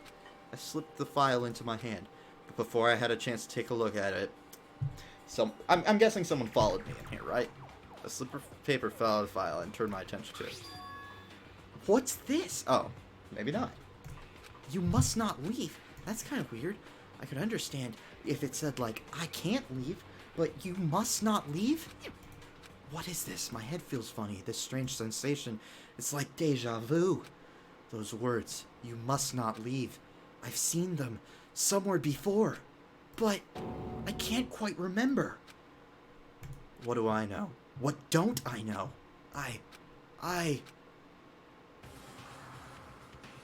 Oh, I was right. A strange sound rang out through my head. Felt like I was shaking my brain back and forth. And then, darkness. I don't understand what's happening. I don't know what started it. It's all over. And with that, I opened my eyes. I didn't know how long it had been. Oh, you gotta be kidding me! Ow! Apparently something hit me and I lost consciousness. That's all I understood. The dull throbbing pain in my head proved that much at least. An empty bookshelf. Huh? Empty. Gone. It's all gone. The yearbooks, the student registry, and even the note that had fallen on the floor. It's all gone? What does this mean? But my brain refused to do any more work. The insistent pain in my head began to spread across the rest of my body. For now, I should go back to my room, get some rest. Kyoko is not going to like this. My body was heavy with pain, my mind heavy with thought. I dragged myself back towards my room. Somehow I made it back to the first floor of the school. The farther I walked, the more I felt. Things are getting blurry. Can't see in front of me. I couldn't stop myself from collapsing right there. And after that... As if from a vast distance I heard a sound. It was faint but undeniable. I That sound, it's coming from the gym? As I desperately hauled my shaky form towards the gym, the sound got stronger and stronger. What's going on? It can't be nothing. Here in the gym?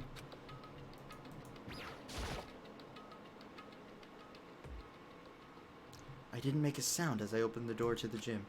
A sound coming from inside, meanwhile, only intensified that much more.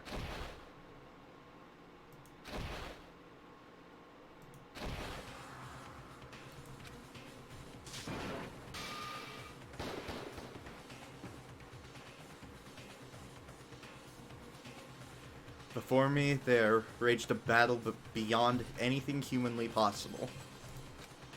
No one side is not human, that's for sure, but regardless, I couldn't stop staring. Is she the spy? What is that blue light in her eye? I think she might be the spy. I forgot to move or even breathe. Why, you? What do you think you're doing? I asked you a question. What's the meaning of this? How dare you defy me? That told me right then. She was the spy. I think she doesn't want to be anymore, though. This wasn't part of the deal! The deal? I've made a decision. I will no longer retreat. No longer compromise. No longer regret. I've made my decision. I'm going to resist you. Okay, but you do realize what will happen if you go through with this, right? You haven't forgotten, have you? What I'm holding hostage? What am I looking at? What am I hearing? A hostage? Then could it be the mastermind spy is...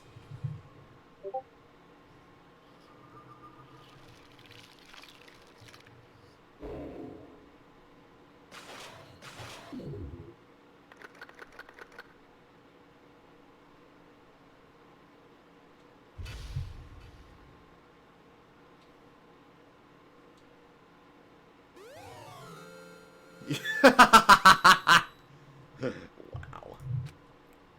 Yes, I absolutely want to save the data. Why wouldn't I want to save the data? And that, well, on that gruesome note, is where we are going to end it. So, Sakura's the spy. Good to know. Why do I feel like she's either going to be the killer or the victim in the next case? Anyways, that's going to do it for this episode. Thank you all so much for watching. I really do appreciate it. And I will see you all in the next episode for Chapter 4 of Danganronpa Trigger Happy Havoc. Bye-bye.